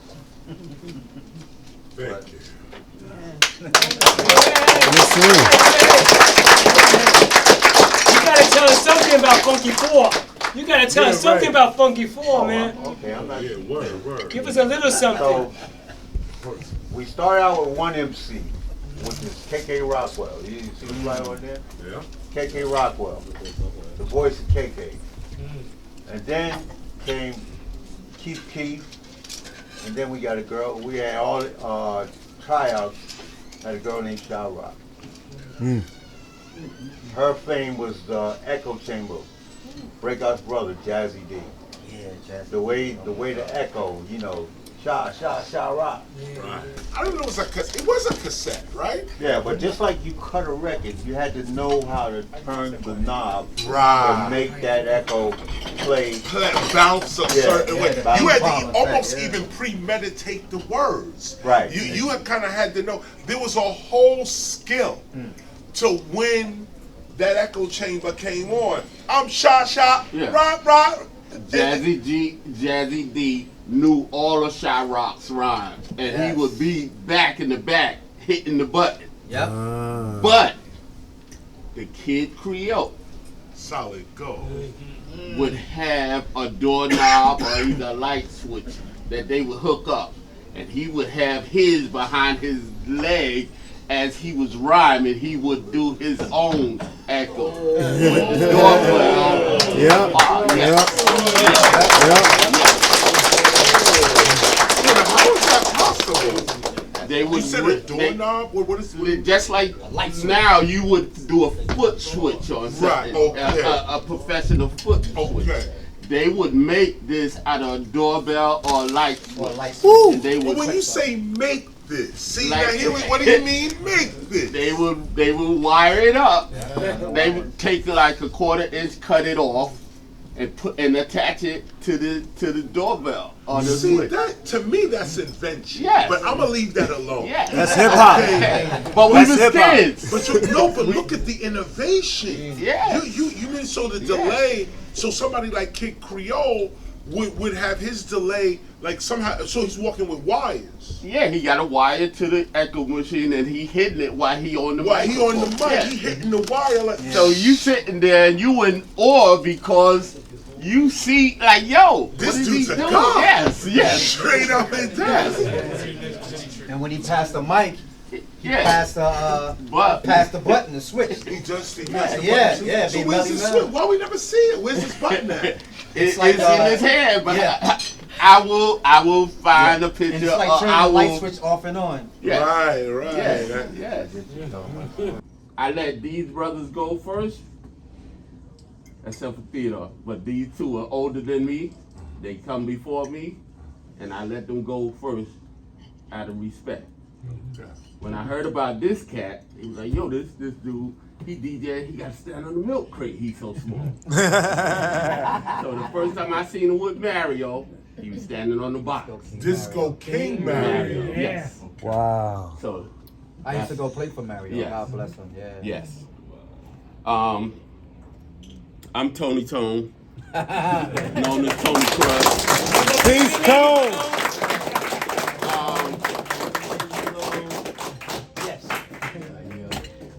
Like I said, I got down with Breakout and Baron, 74. We was in the same school together. 74. And it's just KK Rockwell. It's just KK Rockwell. The building starts. We had 2 ass kickers and 2 outtake horn, and we was using a bass amp for the power. Yeah, most DJs had bass amps for power. Right. Okay, now we did a party in the Evander High School against Bambaataa. Yeah, and I was Bambaataa borrowed Disco King Mario's power amp and blew us out of the water. Macintosh amp. After that, see, it was our party. Right. After that, we bought professional equipment, BGW, and nobody could touch us. 5,000. It was that 5,000 Disco watts. King Mario. And back then, that was a lot of He was the only one with a power. And the right. the amp was like, it was a big giant amp, Oh, and it had the I big got- UV meters on it. I got a picture of it. I had one too. And This Evander amp High was- School was this- the north. The north part of the Bronx. So you had the South Bronx, then you had Bronx River, East. Then you had Kool Herc on the west side, the L Brothers, Flash and us. We was on the south, the South middle Bronx. yeah. So everybody was like in different areas, and Breakout like had like the North Bronx. Don't go to the North Bronx if you ain't know nobody. That's the eating war. If you But don't know nobody touched us because I was part of Herc and Breakout was part of Bambaataa. Yeah. So in between those crews, there was no violence against the Brothers Disco. Yeah, everybody had their own. We are Zulus. Peace. Peace. So, I'm a kid. I'm like 14, 15, working in a record shop. 3-stop record shop. It was on Claremont. They broke through the wall to rob the store. We come in, the big hole is in the wall. So we move up on University. Wait, this is called 3-Stop Record Shop. Yes. Where's it located? The 9. It was on Claremont, over by the 9. Claremont Park. Okay. And then we moved up on University in Burnside. Okay. So, I'm running around. The one stops was on 125th Street at that time. So I used to go in the one stop is like a warehouse you go to get records for the record store. So I would go there and dude would ask me for a list. And I was like, I ain't got no list. I got it in my head. So I would tell him what I wanted. But it's the top 40s. So my god brother comes to me, he said, yo, you ever heard of Kool Herc? I said, no, I never heard of Kool Herc. So he said, okay, he took me to the Hevlo that weekend. And when I walked in, Herc wasn't playing nothing on the top 40. I'm like, what is he playing? But I'm grooving. Melting Pot and Dennis Coffee and all that type of stuff. So I'm standing there. I'm like, wow. Like every record, wow. Hum Along and Dance, In the Bottle, classic. Donald Byrd, classic stuff. So I'm standing there. And I go down to 371 to check out my man right here. Club 371. Yes. What's the address? 166 Teller and Clay. Okay. 166 Teller and Clay. Teller Avenue and Clay Avenue. Yes. So now when I go to Herc party, I'm going like this.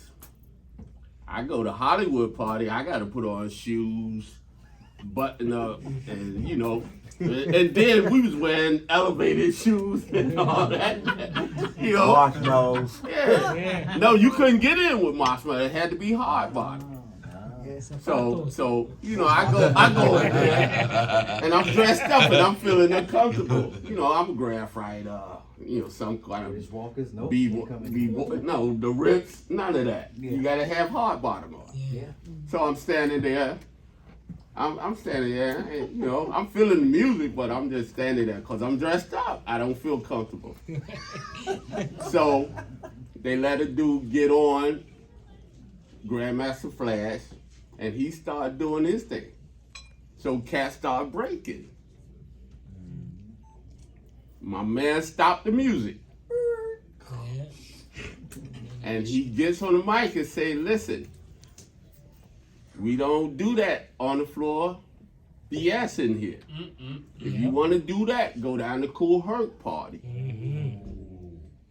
And I said, and it hit me. That's where you belong. That's where I belong. So he said it. He drew a line in the sand for me. So that's the difference. I heard it from his mouth. It was an older. He said we're about hard bottom shoes, silk shirts, and that ain't what I wanted to do. So I went back down to Cool Herc party, and Herc is my teacher from that standpoint of music. Not saying he ain't, just saying what hit me. Cause it's enough to go around. It's enough for him and Herc to be who they are. Not taking nothing from him. No, Herc wasn't a DJ, so to say. But he had DJs under him that played. In the party, he put on a circle for him. We got B-boys. They not windmilling, but they still breakdancing. At this time, they doing what they know at this level. And it's respected. It grows into more. Just like the DJ grows into more. The MC grows into more. Because it's supposed to. The first time I seen a KRS-One, it was actually an Eli. It wasn't a KRS-One. He'll tell you. Eli, yeah. What was that? Huh? What was that, a club? No, the dude that was running around saying he was KRS-One. Oh, shit, right. You going back to 87. Yeah. Levi 167. Yeah. Dude was running around. Yeah, word. What's the story? Yeah. I'm gonna pull it out. Continue. We was down with B-Boy Records at the time. They was going down to Jack the Rapper in Atlanta. I had never been. We on a little, like a yellow bus type thing. So we drove down there and they was like, yo, that's KRS-One. And so I was like, oh, cause I had never seen him. I heard about him, but I had never seen him. And this dude was doing shows. Later on, I heard about a situation where the real KRS-One walked up on him on stage. I was like, oh, they was lying? Yeah. So, you know, we was up and down Atlanta like, yo, this KRS-One. Then I found out he wasn't. Like, okay. That was the first beat. Because I heard about the walnut and all that. I heard about all that. But I had never seen it. So I'm thinking this is the dude. And you know what's so wild is that this is a time, this was South Bronx first. This is before Criminal Minded. This is 86. And at the time, this is before video. You know, Ralph McDaniels, those who would know him as well, Ralph McDaniels, this was the big, he had a show called Video Music Box. And this was one of the first times that we began to see each other. When these guys were doing what they were doing, we didn't even see them. Yeah. If you maybe you had a flyer, you could see maybe a face or two, maybe. But for the rest of us, it was all tape. It was only the tape. You imagined what these guys looked like. You imagined what they possibly was wearing, this kind of thing. Not even photographs. The photographs that we enjoy today, they didn't exist for the time. This is now, you know, photographers are now releasing their collections, but at the time, nobody was passing photographs like this. We had the cassette, we had to imagine this. And when I put out South Bronx, there was a guy named Levi 167, a friend of mine too, by the way. I'm gonna leave that alone. We was all in the shelter. We was in the shelter together. We were all in the shelter together. 166th Street, Boston Road. He was one of the people in the shelter with me, men's shelter with me in the Bronx. He gets wind that I put this record out, South Bronx, and because he knows that no one knows what we look like, he tries to steal my entire career. Like, he goes and then does shows. And got paid. 3 shows went down where this guy said, I'm KRS-One. This is the thing, and matter of fact, it wasn't even K. He said, I'm Boogie Down Productions. Wow. He said, I'm Boogie Down Productions, and the group is Boogie Down Productions, and I, Levi 167, is KRS-One, because he knew me. We in the homeless shelter together. Whoa. Okay? He ran around, got paid for 3 shows. Of course, we caught him on the 4th one. Wow. There it is.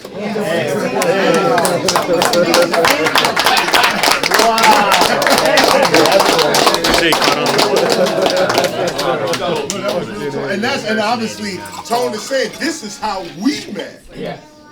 Over this dude impersonating me. Continue, Tone, please. That's crazy. Now I'm a guy. I grew up on Boston Road, right across the street from the place called the Boston Road Ballroom. Now I get down with Breakout in them 74. Like I said, in high school it was me, Bam, Breakout, Tila Rock, Andre Harrell, and Love Bug Starsky in the same school at the same time, 1974. I used to come to school, you know, just like real hateful, and hip hop saved me. Yep. And it's like I used to go to flash parties when I got down with Charlie. Well, I brought Charlie into hip hop because he wasn't into hip hop. Charlie Chase, he wasn't into hip hop. Merengue and Southside. So I used to. This is when the phone calls. It was only 10 cents to make a call. So we would go to flash party and we would be standing in front of the ropes, and I would have 4 dimes in my hand, like, that's all it takes is 4 dimes. We can do this. Cause I'm trying to come up. Cause I told my crew when I never left the Brothers Disco. I was just putting my own thing together. But I was running between them because they had started traveling and doing shows. Wow. So I was like, this ain't going right. And I don't want to just stop. So I started building my own anthill. Then I was like, yo, I'm gonna start my own crew. Breakout looked at me and said, how the fuck you gonna start your own crew? I looked at him, I said, it was already in the works already. I said, I'll show you. You know, we've been coined the Temptations of hip hop, the Rolling Stones of hip hop. You know. Wow. But 5 heartbeats. I took what I learned from them and then incorporated into my thing. Right. I take Charlie, I said, listen, Breakout number playing with Bam in Bronx River. So I said, come on, let's go. I want you to see the real. So I take them in there and I put them behind the ropes. I said, yo, I'll be right back. I gotta go talk to Mr. Biggs at the door. So I go to talk to Mr. Biggs, and when I come back, I know this story. Charlie is up in the air, feet dangling. And I say, yo, what's up? He with me. Oh, he with you? I said, yo, why you ain't telling me you was with me? I tried. They wasn't listening. I said, yo, little fella, you should have tried harder. You know, but it's like, you had to know. You Right, just can't be behind the ropes. Right. You had to know. Right. Do you get in the beat down? Right. You know, Right, you behind the yeah, ropes. yeah. Sundance- You gotta Sundance speak and up Bobby quick. grabbed them up. Cold Crush Brothers thing every year together. All of us is friends. All of us grew up in basically the same area, most of us. The Boston Road area, 69, McKinley Square, all that. You know, maybe a block or two away. Cold Crush, Furious 5, Furious 3, the 3 MCs, whatever. I was down with a gang called the Undertakers for about a week. I went to my grandmother's funeral, came back, the Undertakers was all in jail. I said, thank you. You know, Savage Skulls, 70 Immortals, all that. You know, the 9 crew, Boston Road crew, all that. You know, I'm in the background. I don't mind being in the background. When I got down with Breakout and them, I was security / sound equipment. Somehow, it was me and Richard T. He used to do the left side, I used to do the right side. My side would always come out a little better. So he said, yo, I'm gonna focus on security, you do the sound. We built it, it's a Legend sound system. So I built the Cold Crush sound system. I was like, my mother friend was like older men. And she was like, please, mentor him, keep him out of trouble. So that's how I got it. Unity in the Community was the first organization we was doing playing music. Unity in the Community. Yeah, I still got was the first organization that I got down with. Right. Over the Dover, all this, and you know, yeah. You know something. First of all, thank you.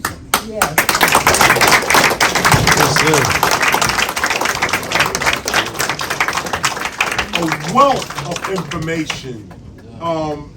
You know, there's one thing I want to make special emphasis on. Each of the stories we heard began with a mother. Each and every story we heard here began with a mother. We need to take that away, because when we hear about Hurt, we hear about Cindy. We heard Grand Wizard Theodore, moms. We heard DJ Hollywood, moms. We're hearing Tony Tone, moms. And of course KRS-One, moms. Just something to think about when we're thinking about the origins of hip hop. Get away from the music a little bit, come on over to the culture. These are women inspiring sons. In this group, it would be sons, inspiring sons to be great. Welcome, Hip Hopper, and happy Hip Hop Appreciation Week 2022. Today we will present to you an introduction to crystals, their beauty, their energy, and their healing power. My family and I began collecting crystals many years ago, always having a rose quartz or clear quartz nearby. More recently, we were fortunate enough to acquire over 3,000 pounds of crystals and gems from a retired collector, and now we possess over 10,000 pieces. Give thanks for that. They say you don't pick a crystal, the crystal picks you. So with all these crystals we've been blessed with, we'd like to bless you as well today. So at the end of the presentation, everyone will have an opportunity to pick a crystal from the table over to the right with a bag and take it home. And let that crystal bring energy to your house and your family. Some may ask, do you energetically subscribe to the idea of crystals? Some say it's the placebo effect. You are the power, not the crystal. Crystals' origins date back to ancient times, actually as old as humankind. Crystals are more accessible today, taking away the hippie or witches and dragon stigma attached to them. So let me ask everyone in the room, are you all interested in crystals? Wonderful. So let us begin.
sisters at? The true culture keepers. Peace to the sisters. Peace to the mothers and goddesses.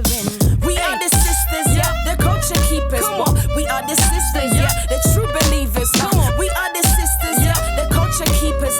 This is the kingdom, you best believe It's undeniable. The ladies mic gripping, and if we ain't in your top 5, take a listen. We the queens, the princess, the goddess, the empress, tenacious and righteous, the realest, relentless. What? No shade, no shame. With all due respect, you better look again, 'cause the sisters on deck. No joking, no hocus pocus. We staying focused, building from the ground up, and we ain't giving up. Yeah. They say this is a man's world, and I strongly disagree. Till you found that honey, baby boy, you wasn't sweet. Breaking painful patterns, ducking, dodging misogyny. Sisters, y'all my sisters, love y'all till eternity. Living in this world, fill it up with true harmony. Is this a man's world? Answer that with true honesty. Living in this world, fill it up with true harmony. Is this a man's world? Answer that with true honesty. We are the sisters, yeah, the culture keepers. We are the sisters, yeah, the true believers. We are the sisters, yeah, the culture keepers. This is the kingdom, you best believe us. Enter to the queendom, now is the time to sit back and see him. I came out the womb with the mic and crown on. It's the sound on, I came amplifying, applying pressure for those I'm flying. And I'm just iron, aiming to preserve a true hip-hop for the culture I serve. Big up my sisters, yo, we tight like a fist. I'll put them up in the air, and if you're feeling this, trust, we the culture keepers, respect and love in the atmosphere. We here, ladies come first, so it's a must, we rip. I'm hip to my hop, it's more than the video flicks. Sister, keep that crown on, and sister, you know we're built strong. Yo, sister, keep the crown on, and sister, you know we're built strong. We are the sisters, yeah, the culture keepers. We are the sisters, yeah, the true believers. We are the sisters, yeah, the culture keepers. This is the kingdom, you best believe us. The power of a woman's voice is underestimated. We're here to check the balance with the art we are creating. We focus on the love, 'cause we ain't got time for hate. Never heard of Spider-Woman and the web she's making. The original superhero, dream weaver, world creator. Our vibrational legacy is always gonna stay here. For every force against us, we balance it with prayer. It's ladies' night under the moon. I thank you all, my sisters. Thank you, my sister. You welcome, my sister. Thank you, my sister. You know I got you, my sister. Thank you, my sister. We give thanks, my sister. Thank you, my sisters, forever, my sisters. Culture keepers, you welcome, my sisterhood, motherhood, You know I got women empowering. Thank you, we carry the power within us. my sister. Thank you, my sisters, culture forever, keepers, my sisters. culture keepers, sisterhood, motherhood, women empowering. We carry the power within us. Yeah, culture keepers. Woo! Yep, that's it. Well, I seen you smiling through that. Right.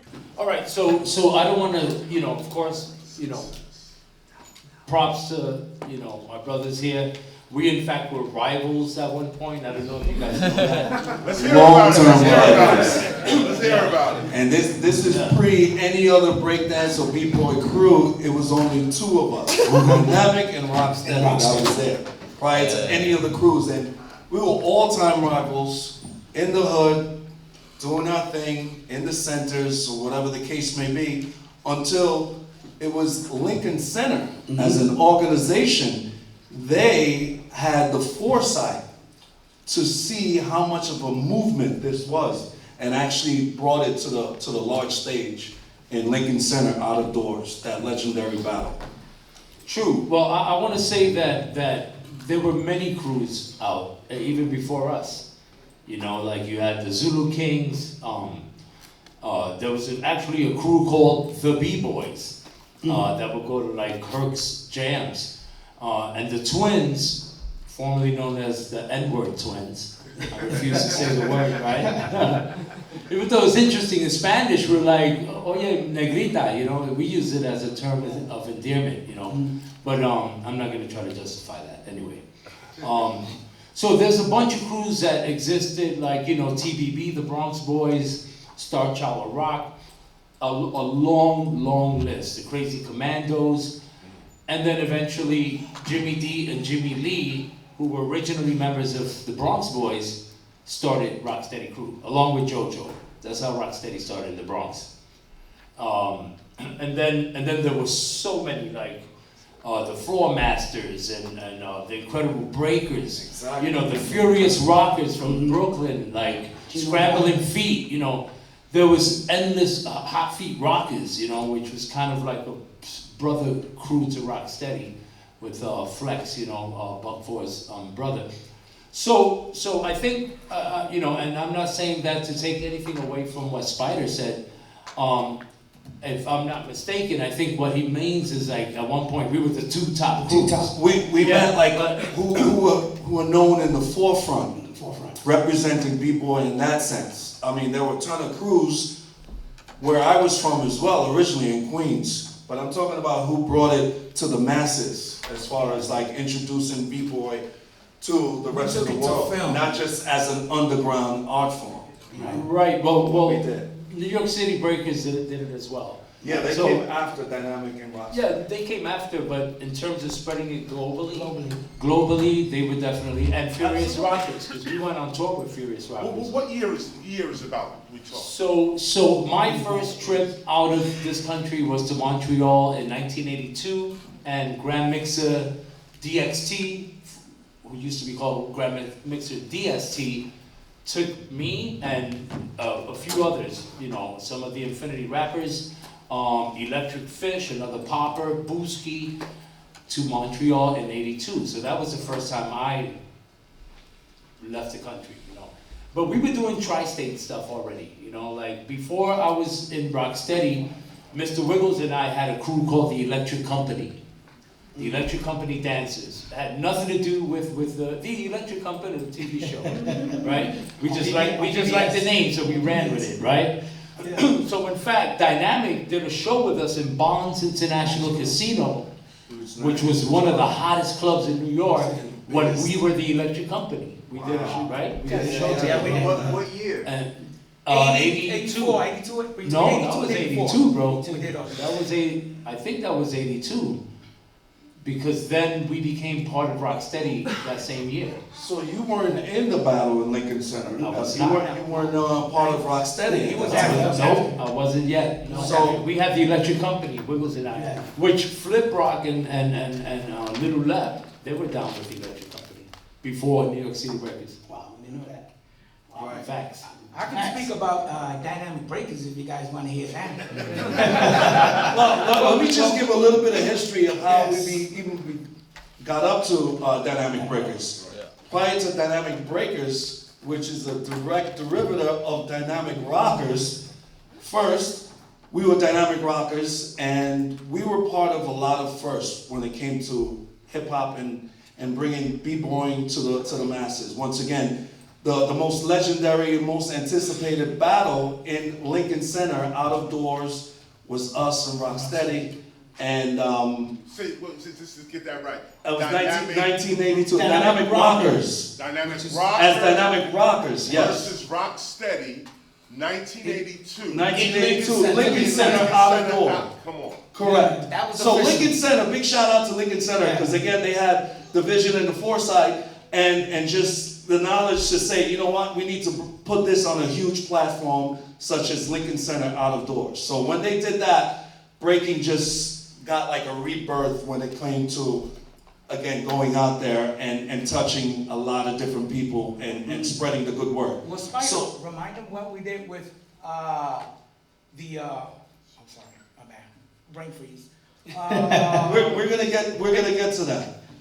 So after the legendary battle of Dynamic versus Rocksteady, then Dynamic was also, I mean, a lot of people know when they think of b-boying, they think of Rocksteady because of, I guess, the affiliation of Rocksteady with Zulu Nation and the fact that they've been out there promoting b-boying. But we were also part of that movement and being one of the first. We were one of the first to be on the first hip-hop tour ever organized, which was called the Fresh Fest. Fresh Festival 1 and 2, a 52-city tour all across the U.S. Fat Boys, Houdini, Grandmaster Flash, Curtis Blow, Shabba-Doo and Turbo, the Double Dutch Girls. They wanted to bring hip-hop to everyone nationally, so we were part of that. Before that, we did That's Incredible. That's right. Yes. Before that, we were also on the first primetime TV show, national TV show, That's Incredible, where they came and they filmed us in the hood, practicing, rehearsing. They picked us up and fresh also- out of high school. And doing What the, year and was doing that? the show. What year was that? 82. 83. Was it? I don't know the 82, exact 83. years of 82, That's 83. Incredible. Well, I have it right here documented.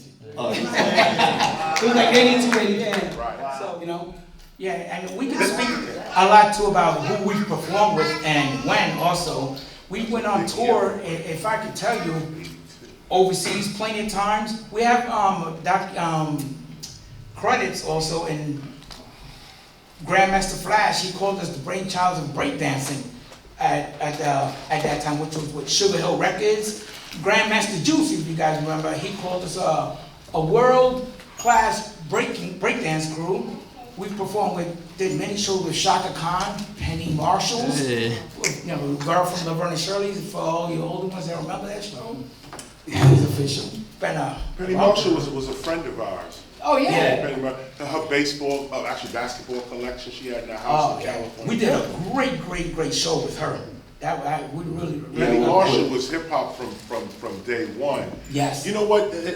Not to say, a lot of information is coming across right now, and sometimes I'm actually stopping you guys because because you want to document when it happened. Yeah, like that show, That's Incredible. Yeah. That was a television show that came on every week. It was almost like a Ripley's Believe It or Not, Correct. Exactly. kind of thing. And for Breaking to be on that Featured on that show, featured, not once but twice. that's They huge. actually- yeah. That's huge. And you're talking. This is now where break. This is how America is beginning to see Correct. break. That was on like the shows major like primetime this. introduction of b-boying to America. Please continue. Yeah. And after That's Incredible, then it just snowballed, and we've done so many different things. I mean, I don't want to bore you guys. In Germany, we opened up the Oktoberfest. That was official. That was a lot of fun. Yeah, I could keep going on. I want to get some equal airtime if you will. Thank you. I'm outnumbered up here. One Rocksteady head. It's all good. No, we family anyway. So what's interesting is I mentioned earlier that Flip Rock and Little Lep were part of the Electric Company. Wiggles and I's first crew, dance crew, and then Corey Montalvo, aka Icy Ice, who's credited for between him and Kid Freeze from Dynamic as well. Yeah. With creating the Continuous continuous head spins, air moves, the super exaggerated acrobatic movement, right? So Corey came up with this air move where he did a Kurt Thomas flare, and he would just fly and then do a belly roll into a head glide, the sweetest combo you will ever see. And the thing is that he did it with swag. You feel me? And he did it with an incredible amount of speed. Remember that? Yeah, he was a speed known for that. demon. So I'll talk a little more about him in a minute, but so after Wiggles and I became part of Rocksteady, then it was Rocksteady's Electric Company. And then at a certain point, we just dropped the Electric Company part. We just Rocksteady, right? Members of Rocksteady. And in '83, Wiggles and I became part of a group called The Magnificent Force. And we were featured in Beat Street as The Magnificent Force. We had our own part in there. And Corey, who was down with them, Icy Ice, became a member of The Magnificent Force. And Kid Freeze was also a member at one point. He toured with us. Corey, yeah. And then Corey, after being a member of the Mag Force, became a member of the New York City Breakers. So he kind of crew hopped, which is cool, And at one point we were upset when he left the Mag Force. We were like, damn, we just lost one of our stealth missiles. He was repping Mag Force in the big breakdance contest. Yeah, absolutely. Yeah, I remember Beat that. Street, and we did the Berlin Jazz Festival in '83 and the Zurich Jazz Festival as the Mag Force, and in fact, we didn't have to audition to be in Beat Street. Harry Belafonte happened to be in Berlin touring at the time and saw us on TV and from his hotel or wherever he was, and he was like, I want those guys. That's how. So speaking of Beat Street, we're gonna go back a little bit and we're gonna get to how we became Dynamic Breakers. So after doing a number of shows and traveling and time passes by, they had what they call the Big Breakdance Contest in New York City. The tri-state area's largest b-boy contest ever. So we had over 600 groups. And it went over a period of about 3 weeks where you had to qualify. First level, then you get to second level, then you get to being a finalist, and then ultimately you get to go against each other for the win. Question. And prior to that, hold on, I gotta get this because I'm gonna forget. Prior to that, we were Dynamic Rockers, right? So there were a lot of, how can I put it? It's like immune disease, right? Within crews, where we were having some internal issues with our president and the way Dynamic Rockers was actually being conducted. And it got up to the point where we decided that we were gonna break the crew up. And we offered one of the members, being Clyde, to come along with us, and he said no. And then we just decided that as opposed to starting a brand new crew with a new name, we were known as Dynamic, so we just changed the ending, being from Dynamic Rockers to Dynamic Breakers. So that's how we then became Dynamic Breakers from the Rockers. And so funny, because that's when the Big Breakdance contest was happening shortly thereafter, and Dynamic Rockers, being the other side, Clyde and Dynamic Rockers, and us, we battled each other. So it was the first time and only time that Dynamic went against itself. And that was in the Big Breakdance contest. Which was held at the Roxy's in New York City, one of the biggest clubs in the city. Actually, the Beat Street was filmed. Everyone, if you had skills, if you were known, if you were on top of your game, you would go represent, because it's all about show and prove, right? And in hip hop, it's all about respect. So if you wanted the respect of the tri-state, you go in this contest. And we did. And we traveled and we made it down to the finals. And actually, Magnificent Force were one of the finalists, along with the Dynamic Duo and a couple other groups. Dynamic Rockers, the other side, ironically, did not make it to the finals. So yeah, so it was Breakers against the Rockers, and the Rockers they never made it to the finals. So we kind of like felt bad, but it is what it is. And ultimately, we ended up winning that contest. And they stated, if you look back, they stated that the winners of that contest would then have the part in Beat Street, the movie upcoming. We won the contest. When they told us that they were going to start filming, we had already contracted in Italy to do shows. So we were torn. So we could not get out of the contract because my manager, we had already signed. And here it is, the filming is coming up. And that's how we ended up, although winning the contest, not being in Beat Street. And the Magnificent Force, well, no, that was no connection. Like he said, it was they saw it from a totally different point of view. That was when they were touring. That's how they got in the movie. So Wiggles and I didn't do the battle because we had another gig, separate from the Mag Force, and so because we didn't do the preliminary, because there was a contest before that one that led up to the finals, It was over a 3-week period of qualifying. Exactly. So we were dancing in that particular battle. But either way, just to talk about Beat Street just for a hot minute, all due respect to Harry Belafonte. Obviously he deserves so much credit for having the vision of Beat Street. My issue with Beat Street,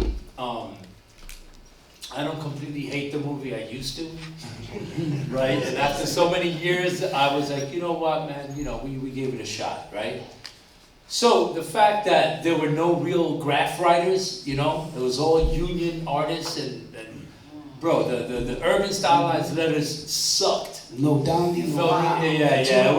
It was so not genuine that it nauseated me. You know, we saw Beat Street, the premiere at the Cannes Film Festival. Harry flew us all out there to the Beat Street, for the Beat Street tour, and we saw the premiere. And real talk, I was crying. I was crying because I was like, what? Because you got to think Wild Style. Now, okay, Wild Style, the actors weren't, of course, really actors. They were the real people. Lee Quinones, Sandra, who's Pink, who I went to high school with. Fat Five Freddy. It was kind of easy just to kind of be yourself in a way.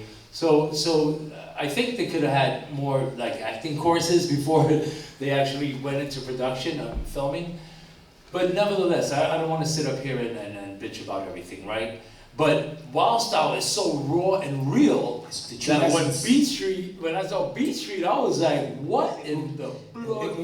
Yeah, and black authenticity, that's basically what he's trying to say. You got the real deal in Wild Style, you have something that they were trying to present to you as authentic, but it really wasn't. But we took it anyway because it represented hip hop to the world. So it was homogenized. Anything that runs through the hands of Hollywood typically becomes suspect. We all know this, right? So what did you think about breaking then? Breaking was breaking one.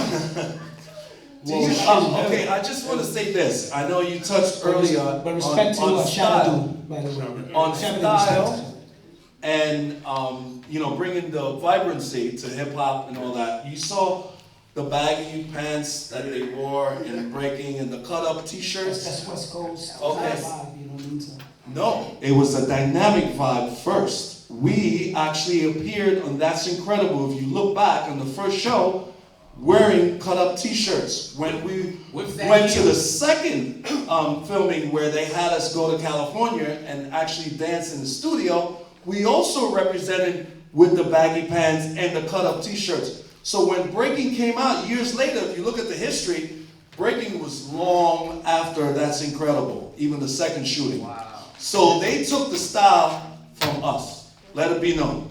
Shabba-Doom Turbo, who toured with us in '84, by the way. They were on Fresh Festival too. We were on one, and the Double Dutch Girls, they joined us in the second one, Fresh Fest 2. And it was Shabba-Doom Turbo, us. We also represented ourselves, and there were two stages. There were one for the dancers, one for the artists. We had a song out in Sunnyview Records at the time. It's called The Dynamic Beat. And we actually performed our song, and then we will go to the following stage to dance. So we did both. And also, there was a time where in the interim of transitioning from both stages, we combined a good friend of mine who was a martial artist. So he also learned breaking, and he combined breaking with martial arts. So he had the swords as he was doing windmills, and he would be the transition period.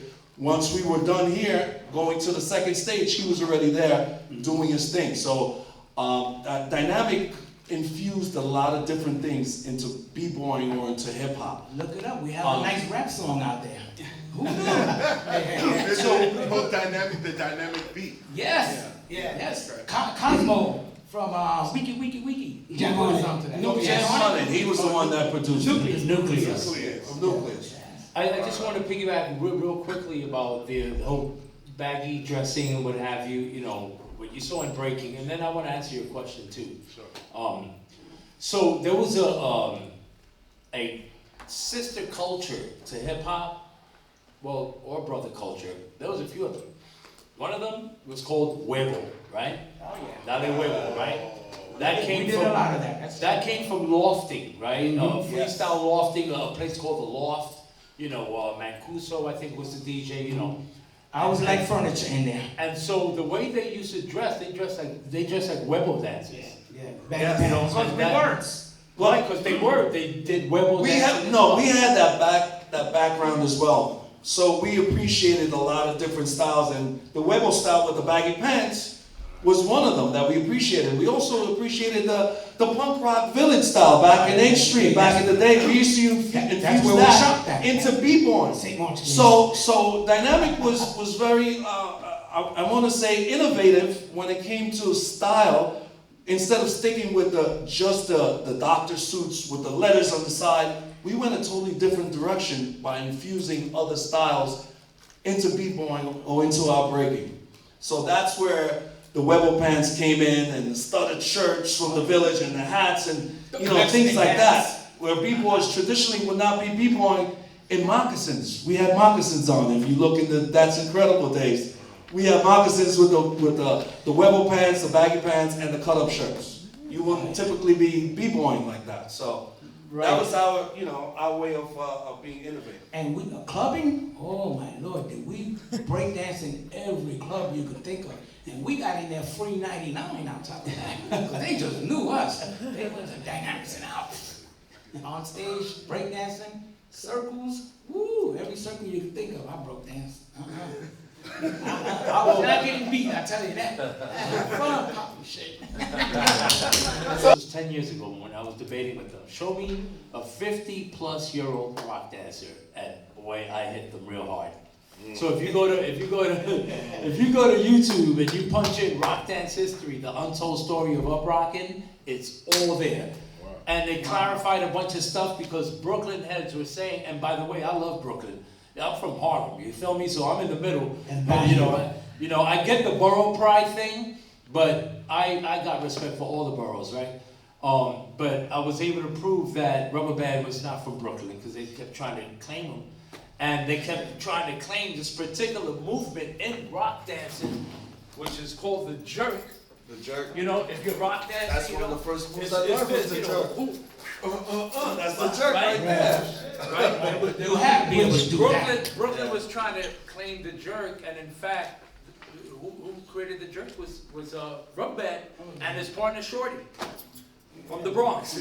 So again, I'm not trying to stir no borough pride stuff up because I think we're all a piece of the rock. You feel me? Absolutely. Let me tell you, that jerk was, like I said earlier, that was part of everyone's living room growing up. Yeah, and still used today when they're b-boying. Oh, that to start off with. If you look at all the new, that's a standard move. You got to do it. If you have any kind of b-boy flavor, okay, not just jumping on the floor and doing power moves. It was all about flavor. That top footwork, you would just stop and just do like a quick little jerk or facial expression, or just look the guy in a certain way. The crowd would laugh at him. Boom, you already won, and you go down and you just finish it off by doing a move with a freeze. It's over. Part of our repertoire was looking at him in the eye, play the crowd, because you had to get the crowd into it. If you don't have the crowd, you don't have anything, because to start breaking dancing, the first thing you do is looking at the floor. Hell no, you will get destroyed. Because I'm gonna have the crowd behind me when I'm tearing you up also. Yeah, it's all about getting the crowd. You go out there, you do something funny. I used to do this like funky, crippled like looking walk. We used to do all kinds of ridiculous things, right? We were characters. So you go out there, you do one of your characters, and the crowd will love it, and then now they're on your side. So when you do your real move, again, we were the first ones to you already do won. Dynamic routines in breakdancing. So we made it theatrical. We had a ballet, gymnastics. Well, we were the first. Oh, wait, hold on. We were the first. No. We were the first to invent the helicopter. We were the first to bring somebody up, spin them. But the original way of the helicopter, which no one does, is you grab them and you stop, and this guy keeps spinning. Yeah. No one does that. And we also invented a 3-man version of that, which is documented at the Big Break Dance Contest. One here, and then we switch. This guy ends up with his legs this way, and that was flip, Gano, and airborne. We invented the 3-man helicopter. It's never been done ever again. I was on the shoulder. That was called the 2000 switch. That move, that while the guy was spinning, we would literally flip around him, all around, and wind up in the regular helicopter. Yeah, it will never ever happen again. Yeah, man. It's only because of their abilities in their background why they were able to do that move. It's in the Big Break Dance Contest. You Yes. can see it there. It was the first time we've done it. and it was Herschel Walker loved that one. The big breakdance contest, yeah, in the Roxy. That was held at the Roxy. You can still see it. Like, Yes. Oh, yes. yeah. Big break Dance contest. It's on YouTube. It's on Yeah, YouTube. it's on YouTube. I have literature. I have the videos. I have. That was held at the Roxy's, and it was aired. Matter of fact, I gave it to Fable for the Hip Hop Museum. Right. Wow. Yeah, and it was held Channel 7, right? Was it 7? Fable. Don't forget to put that out on Fable. NBC. From 82 to about 86, it had such a powerful run because, mind you, we would do interviews and pieces. People would come and film us, go back to Japan, go here, go there. We also traveled the globe doing shows. Germany, Austria, Italy, doing different festivals. So we were introducing breaking Hawaii all around the world, and people will see it, and they were seeing it for the first time. They're fascinated, blown away. So that's where it began worldwide, is us introducing breakdancing or b-boying that came from us here, the tri-state, the hood, to the masses out there, to world, like internationally. And that's how these guys started to learn. That's how they started to learn. And also you had the video era at that time. So as opposed to like us, we would practice in the buildings, in basements, on marble floors, or very hard floors where we would develop a move. And when you're developing a move, you would get what we call trophies. You get scuffs, cuts, burns from like not doing it correctly until eventually you get it right, you don't get a burn.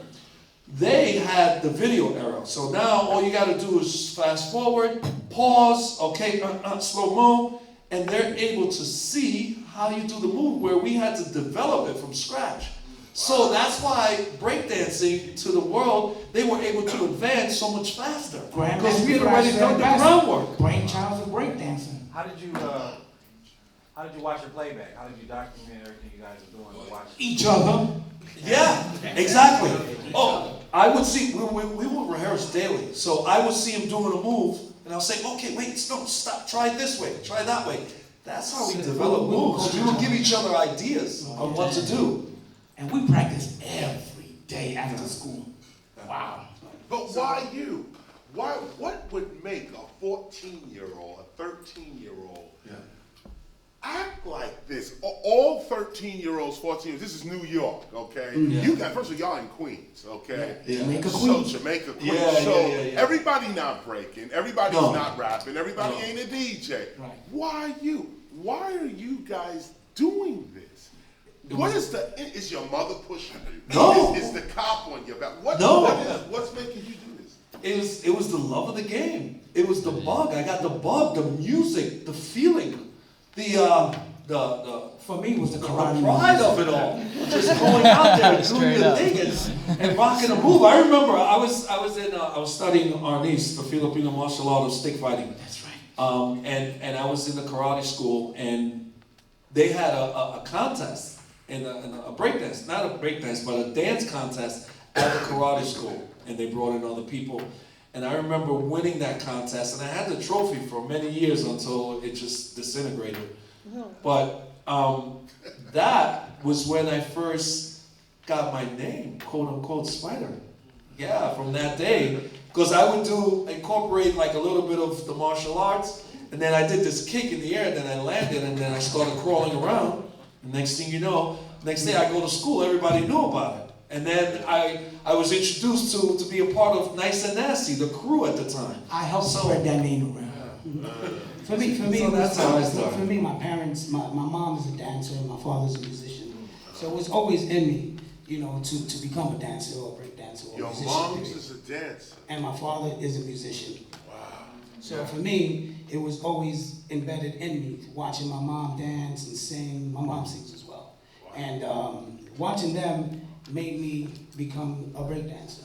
And going to roller skating rinks, like Skate Town USA, as a skater, that's all in one, you know what I mean? So I used to break dance on skates. Just to piggyback, number one, yo soy boricua, I came out of my mom's womb dancing, you feel me? Oh yeah, that's what I was gonna say. You asked the question before without cutting you off. Yeah. I started dancing because my mom told me when she was pregnant, she was already dancing, and she loves to dance. So I was already dancing before I came out, before I was even, Your mother So that's liked to dance. yes, absolutely. So in my case, I have two older sisters, right? Aida is 11 years older than me. She's the one who would come home with the vinyl. So one day it would be, Fania All-Stars, Hector Lavoe, or Raf Combo, or Ismael Rivera. The next day it's like James Brown. Say it loud, I'm black and I'm proud. Because she's trigueñita, with hazel eyes, right? Aida. That's my heart right there, right? And then she will come home with like a Santana album. And then a Steppenwolf. So when my brother and I gradually got into harder rock, Zeppelin and Sabbath, and then that's, punk rock, you feel me? One day she said, oh, really? Come on, I don't get that music. I said, well, thank you. You're the one who brought the Santana album home. and the Steppenwolf album, right? And so the point is that, growing up, look, there was a radio station, WABC, right? And on that station, right, they played everything, man. Steely Dan, Chicago, there was such a diversity of music on the radio that we got, besides my sister buying these albums, we were hip to like a lot of cool music.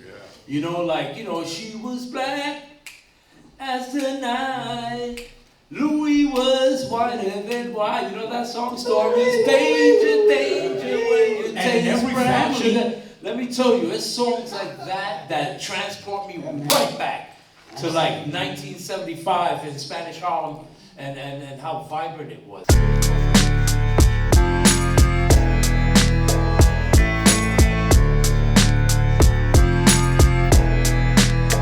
Yo, stick to the script, reminiscing only as the glory of God rushes in. I pray for this, squandered all of the opponents for first class gifts. Aspire to give energy in my soil, so my car can bring light to those dark spots we hold on to. Once again, I'm showered up, ready to leave my crib as I jump up, exposing all my demons. It's only bleeding out. Now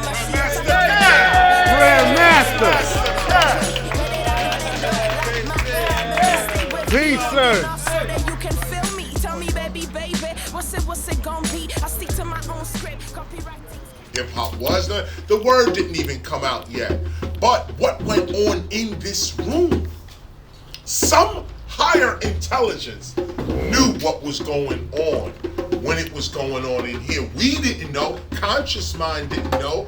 It wasn't a conscious thing. Oh, we're gonna meet at 1520 and start a global culture. Nobody knew that. But notice how your random actions as a culture, as a people, become what is now called hip-hop. The attitude that was in this room was a cosmopolitan attitude. And look at that word, cosmopolitan.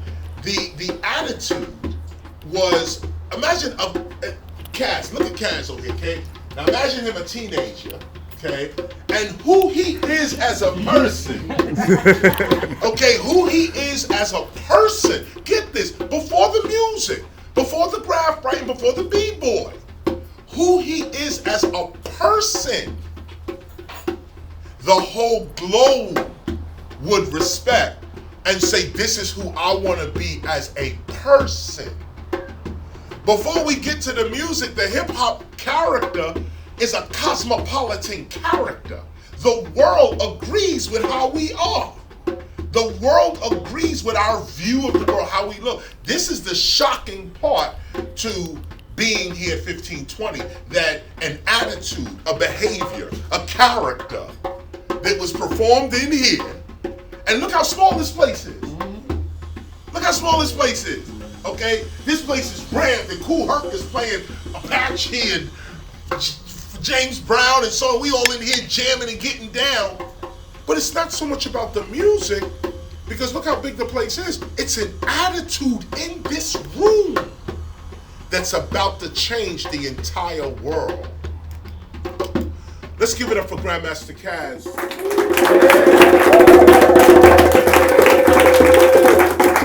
Kaz, it's on you.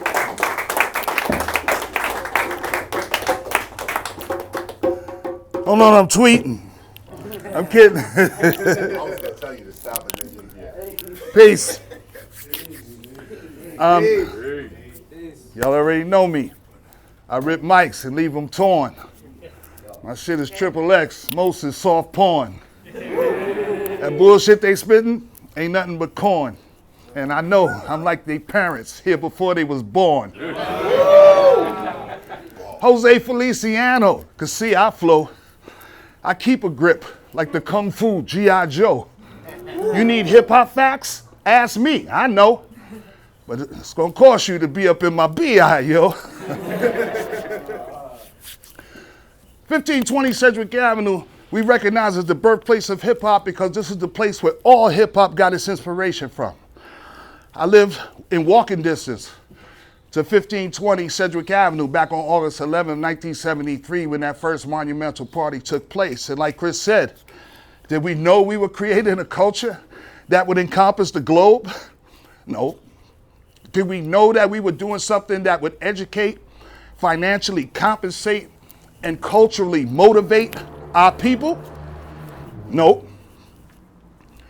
We was doing what was fun. We was doing what was innovative, what was new to us, and what kept us out of trouble. Hip hop wasn't meant to be violent. It wasn't meant to be misogynistic. It wasn't meant to be derogatory. But the more people that got involved into hip hop, the more different personalities, the more different ethics, the more different morals started coming into hip hop. Hip hop was our saving grace. We used hip hop so we wouldn't have to walk around with guns. We used hip hop so we wouldn't have to rob and steal from people. We got our values from hip hop. So if we didn't have new sneakers, or if we didn't have a big gold chain, or if we didn't have a nice car, it didn't matter. We had hip hop. That's the value, the true intrinsic value of this culture. It's not what we take from it, it's what it gives to us. All right? Hip hop is a culture founded by four foundational elements: a music element, an art element, a dance element, and a spoken word element. And those four elements together make up the foundation for the culture of hip hop.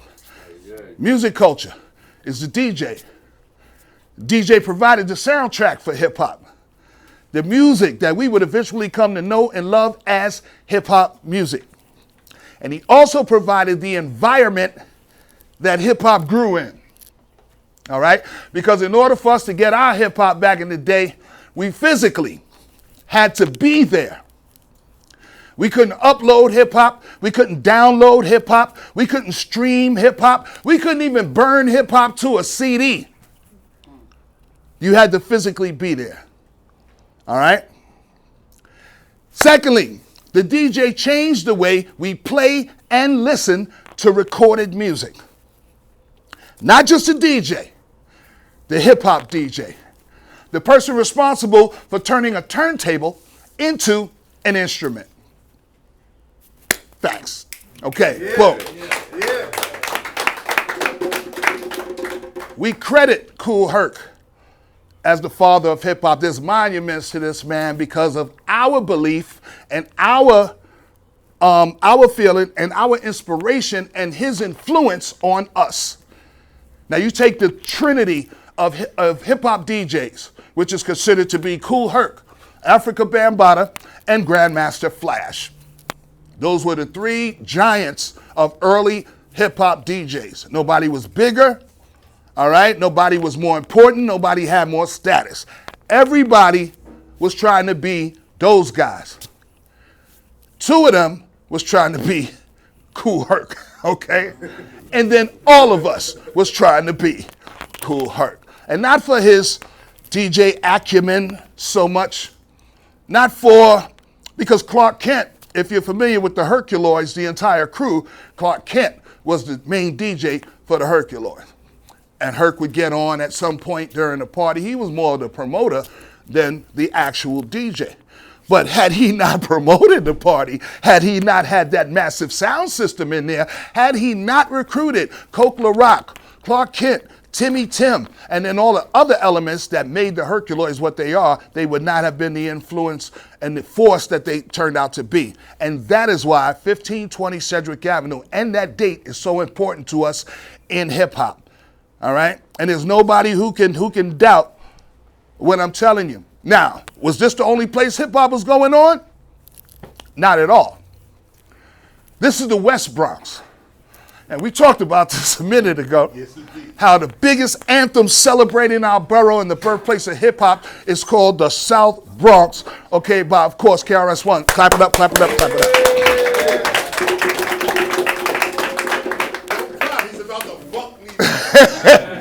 But he always reminds me that we talked a while ago, and I was telling him about, the South Bronx is not where hip hop started, okay? The West Bronx is where hip hop started. But if you say South Bronx, you're pretty much talking about the Bronx itself and the conditions that existed in the Bronx at that time. Because there's part of the Bronx that were fine. Riverdale is uptown in the Bronx. Lawyers live in Riverdale. Judges live in Riverdale. Okay, we are on the borders of Mount Vernon and Yonkers. Those are houses, grass, trees. It's just our area that was the most fucked up. And the heart of our area was the South Bronx. And that's why that song is relevant. Okay? All day, every day. Okay? As long as we make the clarifications as historians that this song represents our culture, but hip hop started at 1520 Sedgwick Avenue. And as long as you add that footnote, okay, you good. Yes, sir. You good. All right? Next. Graffiti. Graffiti is the art of the hip hop culture and generation, modern graffiti. I'm talking because graffiti is much older than hip hop, as you all know. Graffiti transcends every element because it's been going on since the beginning of time. Okay? And we have evidence of that. So what I say is that hip hop didn't invent anything. Hip hop reinvented everything. There were DJs before us. Did they scratch records though? Did they get two turntables and cut them back and forth? Nah, they didn't do that. Okay? That's what makes our DJing hip hop DJing. And if you didn't do that prior to that, even if you were a DJ, you were a different kind of DJ. Plain and simple. You inspired us to do this. We didn't want to become DJs and do exactly what you did. We had to put our own twist on it. That's what hip hop does. It takes and borrows from things that already exist and recycles them with your mentality, with your sensibility. Why you think they keep making Batman movies? I've been seeing Batman since I was 5 years old on television and about 50 movies. Why do they keep making Batman movies? Because you're not going to be able to appreciate the Batman I saw in 1965. Okay? If you was born currently, you got your own idea of what Batman should look like, what Batman should sound like, what he should talk like. And then when you become a director, a producer, or somebody that I'm going to make the kind of Batman that I think he should be. That's why there's so many Batman, because every generation has their idea of what something should be. And that's why hip hop is still here.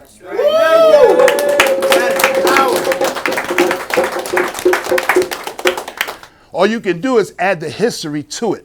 So they have a foundation, they have a platform, they know why they're doing what they're doing. It don't have to be like I do it. It don't have to be like he do it. It got to be like you do it. But it has to have some semblance of history in it. Or it doesn't matter to the culture. It just matters to you.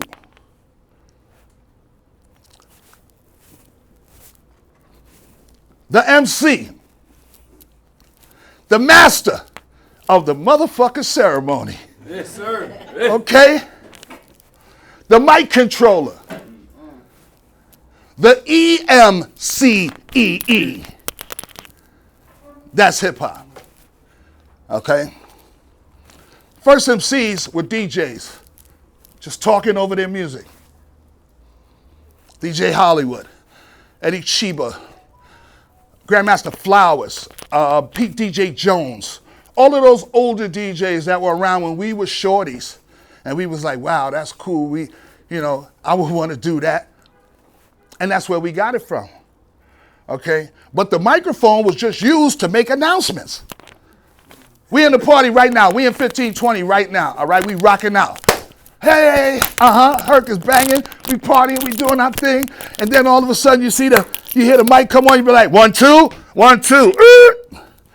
Music stop.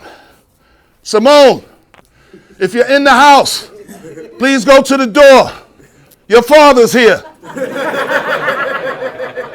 Simone, please go to the door. Your father's here. Then the music come back on. We finish rocking. Well, Simone going home, but the rest of us will continue on. And so those announcements like Simone, your pops is here, started to get embellished. All right?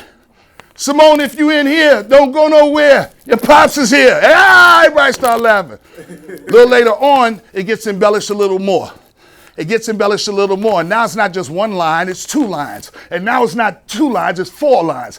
And now it's not just a saying, it's a verse. Okay, and you add 3 more of those, you got a 16 bar. That's how hip hop grew. Okay, that's how MCing grew. There was a commercial that was on TV a long time ago.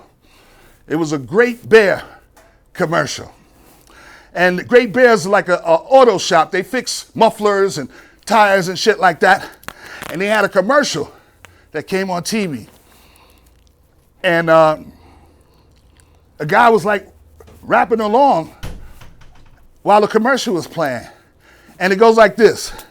He goes, you're driving down the highway in the dead of night, and up ahead, there's a terrible sight. You hit the brakes, they're not all there. You miss this one by only a hair. You drive a little slower, you say a little prayer. Won't happen again till you get to Great Bear. Is that a fucking rhyme or not? Yeah. Okay? Those were our early influences on how to rhyme.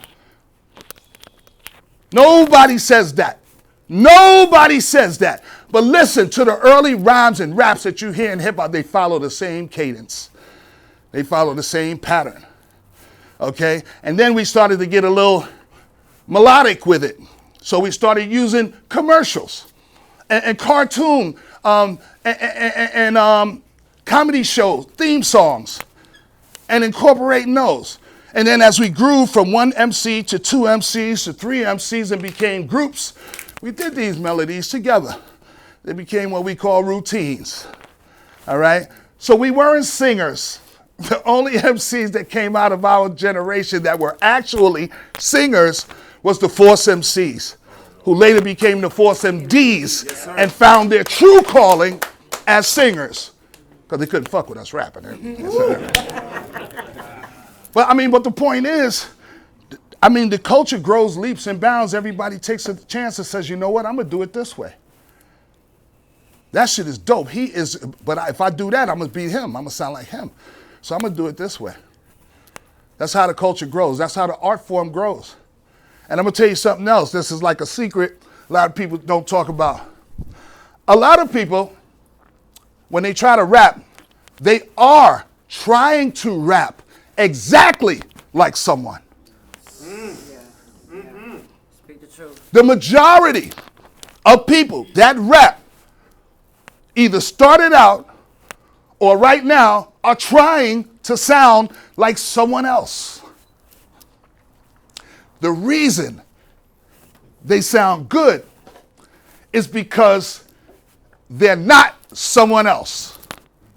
They're them sounding like someone else. Anybody stand up here and try to sound like KRS-One, you're not going to sound like KRS-One.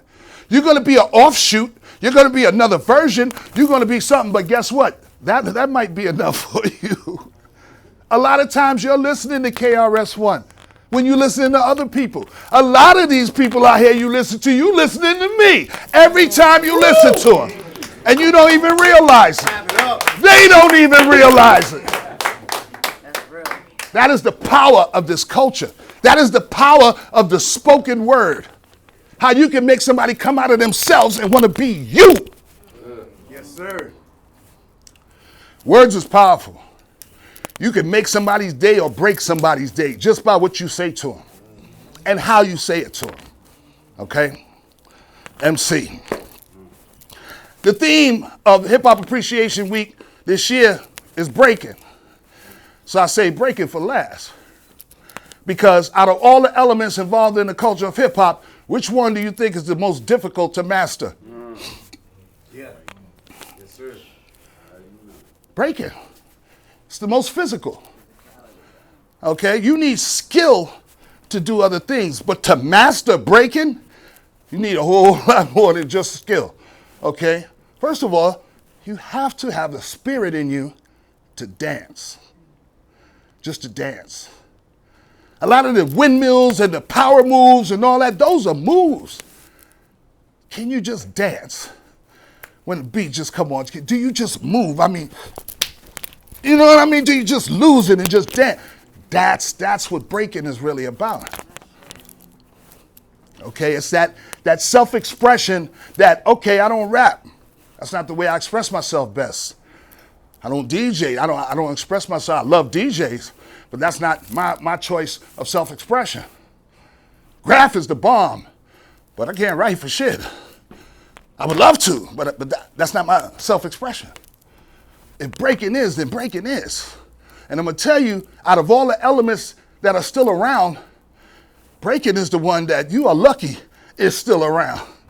Because it died a couple of times during this motherfucking culture. And I'll tell you, the first one, here, started right here. Early B-boys, Keith and Kevin Smith, what they used to call the nigga twins. Now they call themselves the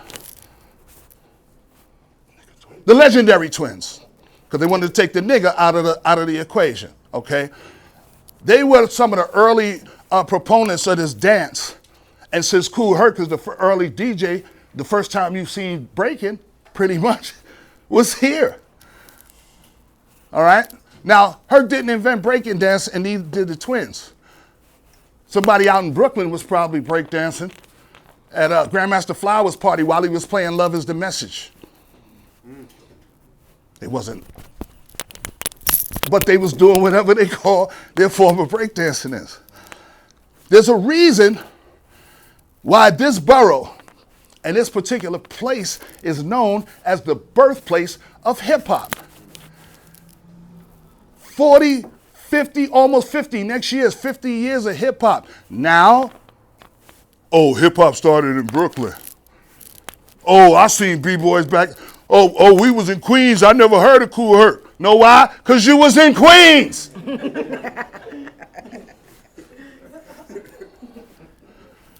You went to where the hip hop was, and weed was where the hip hop was.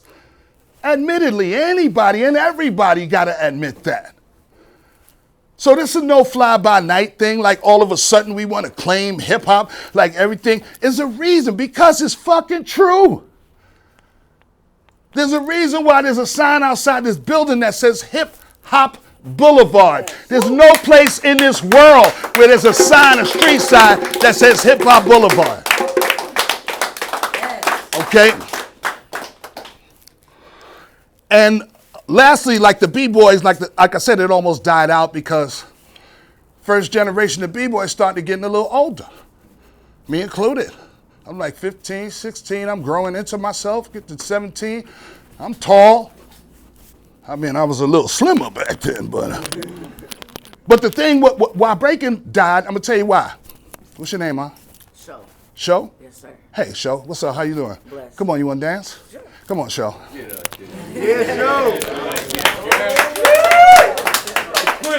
Now you in the party, get a little cutie, ask her to dance, then you turn your hat backwards and you start breaking stuff.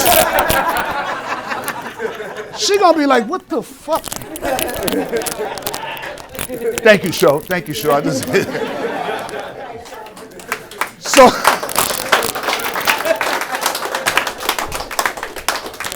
it wasn't sexy after a while. Okay. So those of us that wanted to pursue women and did like that, we kind of left the dance behind. So for a little while, the whole thing was vacated. It was disco time. People was doing the hustle. And then once they got into the freak, oh, you can forget it. Forget breakdancing. And then the Hispanic community picked up the dance. Now, they had picked it up earlier, but I mean, once we dropped it, they were the ones that's still out here breaking. Okay? It was two guys named Jimmy Lee and JoJo. Jimmy D, Jimmy Lee, and JoJo, the original Rocksteady crew. They're from around my block. All right, T-Bot Avenue. They started Rocksteady as a crew, like as some block thing. And then, one of them, got involved in the streets. One of them got sent away because he got involved in the streets and they didn't want that to happen to him. The surviving member, JoJo, held up the mantle until Crazy Legs came, snatched the pebble out of his hand, and kept this culture alive, all right, for the next generation. Rocksteady, New York City Breakers, Dynamic Rockers, Floor Lords, all cats like that rejuvenated this dance, okay? Bronx Boys, TBB, so many I could name. Now, I was a B-boy myself back in the days, believe it or not. I said, believe it or not. For real. I was nice, too. Hell no. I know what you're thinking. And that wasn't me telling you hell no. That was my knees telling me hell no. But, that was one of the first elements. After looking up at the trains for hours, seeing if Scene got a new piece on the train, and seeing if Cliff did a whole car. Come home, you practice your moves in your house. Till moms chase you out for making all that goddamn noise in the room. Go to the basketball court. Yo, they playing music out there. All the elements in one day. Constant. Okay? Would I have been a good criminal? Maybe. Bad guy? Probably not. I'm too nice for that. But I could have been an asshole. Trust me, I got some of that in me. But I didn't want to be that. I wanted to be somebody that people looked up to, respected, and admired. Peace.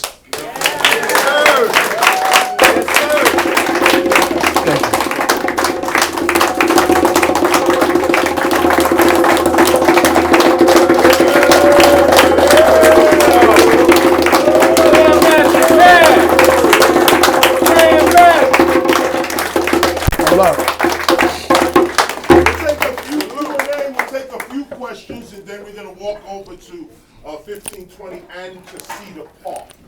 But Kaz is pretty much laid us down. Some of what you said today, Kaz, was verified yesterday. You heard some of it from the Dynamic Breakers, Dynamic Rockers, actually. Rockers that breaks, and of course Pop Master Fable as well. We heard about JoJo, Jimmy Lee, Jimmy D, formation of Rocksteady crew, so on. So, yeah, word. It used to be, if you think it's hot now, imagine Kool Herc playing in the corner right there. In August. Which corner would he set up? Right over there, right there where the camera's at, right there. How many people was in here, you think? Like 100, 200? Maybe, what? How many people you think? Now, you couldn't fit but 100, maybe 100 people in here because it was mostly family. Kool Herc, his people, his family, mom's in the kitchen making food. They were selling food and all that. So a lot of people be like, yeah, we was at 52. Stop lying, y'all. Ask Miss Jessie, you wasn't here. Right. So this And then, part wasn't there? Like, nah. Like out there? The park next door. I mean, Herc lived upstairs. Used to put his speakers out on the balcony up there and play music. People come up there. This spot got too small to contain the party. And all the energy and all the people coming over here, that's like, all right. The building is like, all right, party over. It's the next day, nigga. But the party outgrew, the energy outgrew this small space. And then Kool Herc started going to spots. The Hevalo, Twilight Zone, the Sparkle. After this became too much, what was the next? Did he go right to the park? Outside. Was it a Hevalo? Outside. See, summertime was outside. Wintertime was inside. All right, because hip hop, happened mainly and mostly during the summer. It was free, it was outdoors, we had venues, any park, any block you could go set up and play music in the summertime. And that's where, but now imagine if hip hop was seasonal. Imagine if at the end of the summer there was no hip hop until next summer. Anything could have came and took its place. Any consciousness could have came over the winter, over the fall months, winter, and became bigger than what happened in the summer. The fact that it was continual, it didn't stop. Even when you didn't like it, it didn't stop. Even when you didn't show up, it didn't stop. That's why it's still here. Show up. Even when you didn't show up, it didn't stop. We didn't stop. That. Let's stop for us for a minute and ponder that real quick, because we always also talk about hip hop as an entity unto itself. What Kaz just said is even when we didn't show up, hip hop continued. And in fact, it sounds like we were chasing it. Pretty much. Another question? Talk about Bam and everybody? Yeah. You mentioned. Let's go. I won't be at. All right. Talk to us about Cold Crush real quick. We didn't hear anything about Cold Crush. Maybe the origins of it. Well, matter of fact, wait, you know what? Yesterday, day before yesterday, we heard that in terms of routines and so on, Tone and Baron gives routine making to Funky 4 around Brothers Disco era. What do you say to that? I don't credit Cold Crush for starting doing routines. I would say that the Funky 4 was a marquee group before the Cold Crush was. I was still Casanova Fly when the Funky 4 was out. You know, and then when Raheem jumped ship, went to the Furious 5, and they became the Funky 4 plus one more. They, even more so, they started incorporating melodies and stuff. And like I said, the early melodies were like cartoons, comedy shows, Gilligan's Island, you know what I mean? I Dream of Jeannie, people taking the themes from those and making routines. I wanted our routines to be above that. Right. You know what I mean? So we took a year. From 80 to 81, and I just wrote the whole year, and we just practiced the whole year. So when we came out, our routines was Gilbert O'Sullivan, you know what I'm saying? Simon and Garfunkel, you know what I mean? That kind of thing. So I wanted us to be just leagues above what people was doing already. Right. Yes. You mentioned MCing and the party and how it started as announcements and then from the DJ and so on and so forth. I'm from the Bay Area. Shout out to the Bay. Dub City. And I used to hear my mother, uncles, and older cousins say stuff like, let me put a bug in your ear, let me rap with you. So I'm trying to see, like, in terms of here, where that term even rapping versus MCing and all of that kind of evolved. Because then I know from being in Oakland, it came like, you know, they used to talk slick and rhyme, like this official, like a referee whistle, come holla at me. And so that turned into other things. So I'm just wondering where that rapping and that kind of thing came. Yeah, well, basically rap it was a term just used like mainly in the 50s and the 60s pretty much, you know, by the black community. You know how we are with our slang. Yo, let me rap at you right quick. Let me rap to your taste. Let me talk to you. That's what rap means. Yeah, like let me talk to you. Let me holler. Let's talk. So when MCing came from the acronym MC, which stands for Master of the Ceremony. And Master of the Ceremony traditionally is the guy standing up there. Good evening, ladies and gentlemen. And tonight we have that's what we saw when we saw somebody behind a mic talking. So that's what we called ourselves, MCs. Melly Mel defined the term for hip hop, making it EMCEES, MCs. Okay, so if you're an MC, you know, you could work at Carnegie Hall or something, but if you're an EMCEE, that's hip hop. Can you speak about the Great Bear commercial? Oh, the Great Bear? Yeah. What about it? Just the origins of it, where the possibility of the first. When we started looking, when guys started looking for content as far as the mic is concerned, everybody wasn't, you know, didn't have a writing acumen. Everybody wasn't as creative in the beginning. So everybody took from the things that were around us and made that into, you know, how we were presented on the mic, because everybody knew that. So it's going to sound familiar to you. It's going to sound slick. So we found our voices later on in hip hop. In the beginning, we imitated everything. And even though we don't like to admit it, each other. We all imitated each other. We all looked at each other and said, I'm going to do that or I'm going to not do that. But you still was influenced by that other person. Okay, so that's where the heart of it comes from. And there's so many more examples, commercials, other songs, records, trivial things that you be like, oh shit, what? That's where that come from? Would you say that was the first rap-inspired commercial, perhaps, or DMC came from that? Rap-inspired commercial? I don't even think it was rap-inspired because it wasn't even rap yet. But it shows that what we were doing was done already. It's been done in the past. There's videos on YouTube. You can go and watch trios and quartets of dudes rapping, syncopated to the rhythm. Okay? So that's why my t-shirts sell the way they do. Hip hop didn't invent anything. It reinvented everything. Yeah. I'm sorry. Can we go back to the MC real quick? Melly Mel, not Rakim? What, as far as greatest MC? No, EMC. Oh, EMCE. Oh, no. It was Melly Mel. Okay. You don't want no problems up in here. No, it was Melly Mel. Okay? Because Rakim said, I know you heard Rakim say it, but back on Super Rapping, Melly Mel said that to be NEMCEE is not a threat to society. Oh. All right?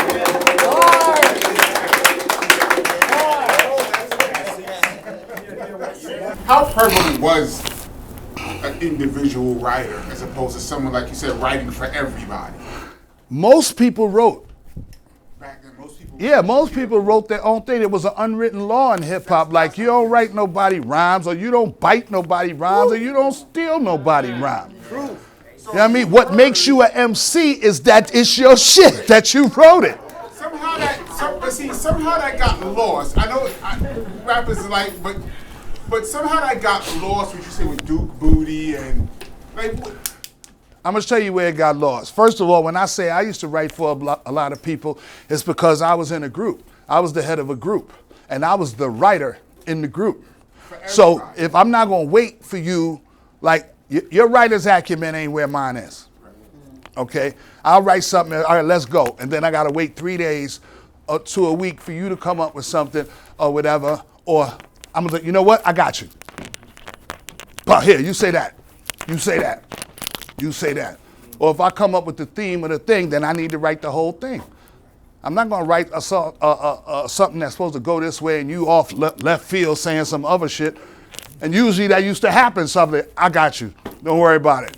Because I want to keep the theme, intact of the song. So that's where ghostwriting for other people internally comes from. But as far as me writing for another artist or something, that wasn't supposed to happen. And it didn't until the music business came along. There's no rules, there's no bylaws, there's no ethics in the music business. That's a whole nother animal, a whole different set of rules, and a whole nother agenda.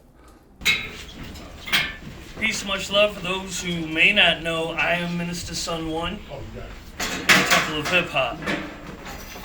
I'm going to read some prayers specifically for it to happen in this room. Try to project it back to where it began. I am not afraid. Today I give myself permission to be all that I can be. New fields of divine activity now open for me. Unexpected doors fly open. Unexpected channels are now free. My mind is focused and directed toward my victory. I now create what I need with divine energy. Good things come to me easily, in peace, and at the right time. There it is. Great and Holy Spirit, I am, the light of my world, the love that guides me. Enter now into this temple, fulfilling the purpose for which it was built. I am, clean and unafraid. Great Spirit, keep my foot upon the path of holiness, that I may give without watching the cost and endure without stress. I am in your care and protection. For when my eyes cannot see a way, your love reveals the obvious, and I am saved again. There it is. 1 second. I am a resident of God's spiritual inner city. I prefer to walk with God in the realm of the Spirit. I have freely chosen God over the world, and I am content with my choice. I am content with my free choice. I am content with God's presence. Spiritual awareness is more important to me than the temporary sensations of the world. There it is. There it is.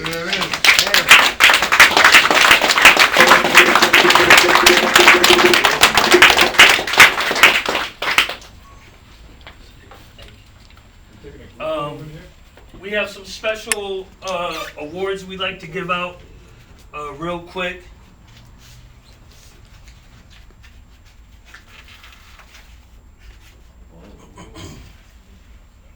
States, Temple of Hip Hop, Hip Hop Forever Award.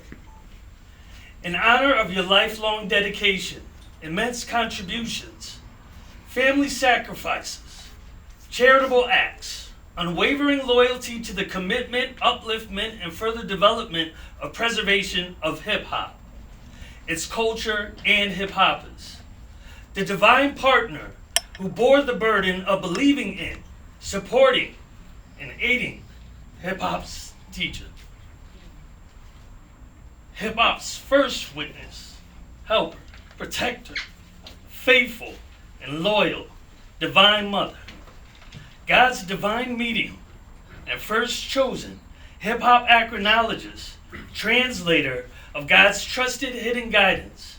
May this award of appreciation serve as a representation of the genuine thankfulness and gratitude which can neither be expressed with words or gifts, as nearly everyone, both openly and secretly, feel about you and wish they could give to you, both physically and mentally. We sincerely thank you and your family for your existence. For you are hip-hop's divine mother, Kendake, acknowledges Minister G. Simone, and you will be here forever. I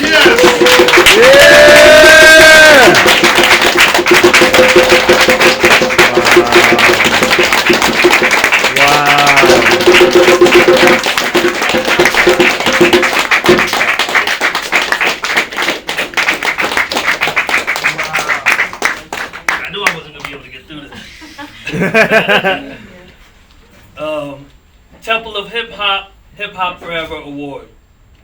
In honor of your lifelong dedication, immense contributions, family sacrifices, charitable acts, unwavering loyalty to the commitment, upliftment, and further development and preservation of hip-hop, its culture, and hip-hoppers. The divine presenter of hip-hop's gospel, hip-hop's chosen culture keeper, and master of all elements, the divine one, who gave his life to the service of God, all of Earth's ancestors, and hip-hoppers past, present, and future. May this award of appreciation serve as a representation of genuine thankfulness and gratitude, which can neither be expressed with words or gifts, as nearly everyone, both openly and secretly, feel about you and wish they could give to you, both physically and mentally. We sincerely thank you and your family for your existence. For you are hip-hop's divine father, master teacher, KRS-One, and you will be here forever.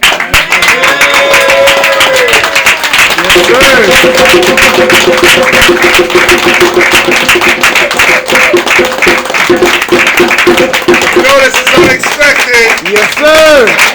You know this is unexpected. You know what? There's nothing to say, and in the presence of Kaz right now, there's nothing to say. You know, I always say, don't thank us for our responsibility. This is a normal. This is what we're supposed to be doing. This is what it's supposed to be. It's nothing special. This is what it is. But I will put this on my shelf. You But will I be will here put this forever. forever. I appreciate you guys. You know I do. This week has been phenomenal. And to end off like this in prayer, in appreciation, with my teacher, with me here, right now. There's no. I rise. I rise now. When I say blast master, you know what it means now. This is what it is. Thank you again. Thank you all. Let's walk so outside. much. Thank you guys. So much. Thank you. To the actual park where Hurt would come out and run play right here. Right around here, they run power from somewhere in here, or there was power here where this door is. You'll notice these things like this. Hip hoppers were electricians. Hip hoppers, as you heard, were gymnasts. Hip hoppers were writers. It wasn't just breaking and seeing graffiti on it first. These were real people with real skills to go into a park, redo the electrical equipment. We heard about the echo chamber, the original one being a switch on the side while you rapping. You get this switch on the side, you hitting it, yeah, 1, 2, 1, 2, 2, 2. You hitting the switch on the side. I just learned that when you did. Kaz said something that was amazing just now, and it's so true. Knowledge is infinite. Even what you know, you don't know. Even what you know, you got to find out more about. And this is what I want to leave with you in terms of teaching. We gained a wealth of knowledge this whole week. All we did was scratch the surface. Hip hop is way deeper than even what and we've seen a huge chunk. We've seen a huge chunk of the culture. At least the originators, a huge chunk of the originators of the culture. And we didn't even talk to everybody. You know that. We're scratching the surface. I want to put you in front of my sources so that you can see where the source is coming from. This is what makes me master teacher. Because I learned from Kaz and then I say what Kaz said. Or her, or whoever. And I'm putting this on to you. That's the reason you here at the park. Yes, sir. So when you go back to your respective areas, you got the vibration on you. You're here. You here. Make sure you take your photos. Do not leave without taking a photo. Probably in front of 1520. If you want to get live and go to 1600, take it there as well. Because this is 1600s park. This is not 1520. So for your accuracy in terms of teaching the culture, that's what we got. And all of you are going to teach something different. Like Kaz just said, you know, DJs and MCs, we're not trying to be the same people. Everybody biting off everybody's stuff. But I say this to say that we all have a general foundation as to what we are teaching. Pop Master Fable said it yesterday. I said, what is the takeaway? What should we take away? We heard breakers, we heard people, B-boys, B-girls talking. I said to Fable, I said, what is the takeaway? He said, we are all one. And if you notice when Fable said that, we are all one, the other 3 B-boys was like, whoa. Because I asked the whole panel, what is the takeaway? Fable said the takeaway is we are all one. And you didn't hear shit from the panel. They concurred. In fact, heads were nodding like that. I think one of them might have said, that's it. That's what we all feel. That we are all one.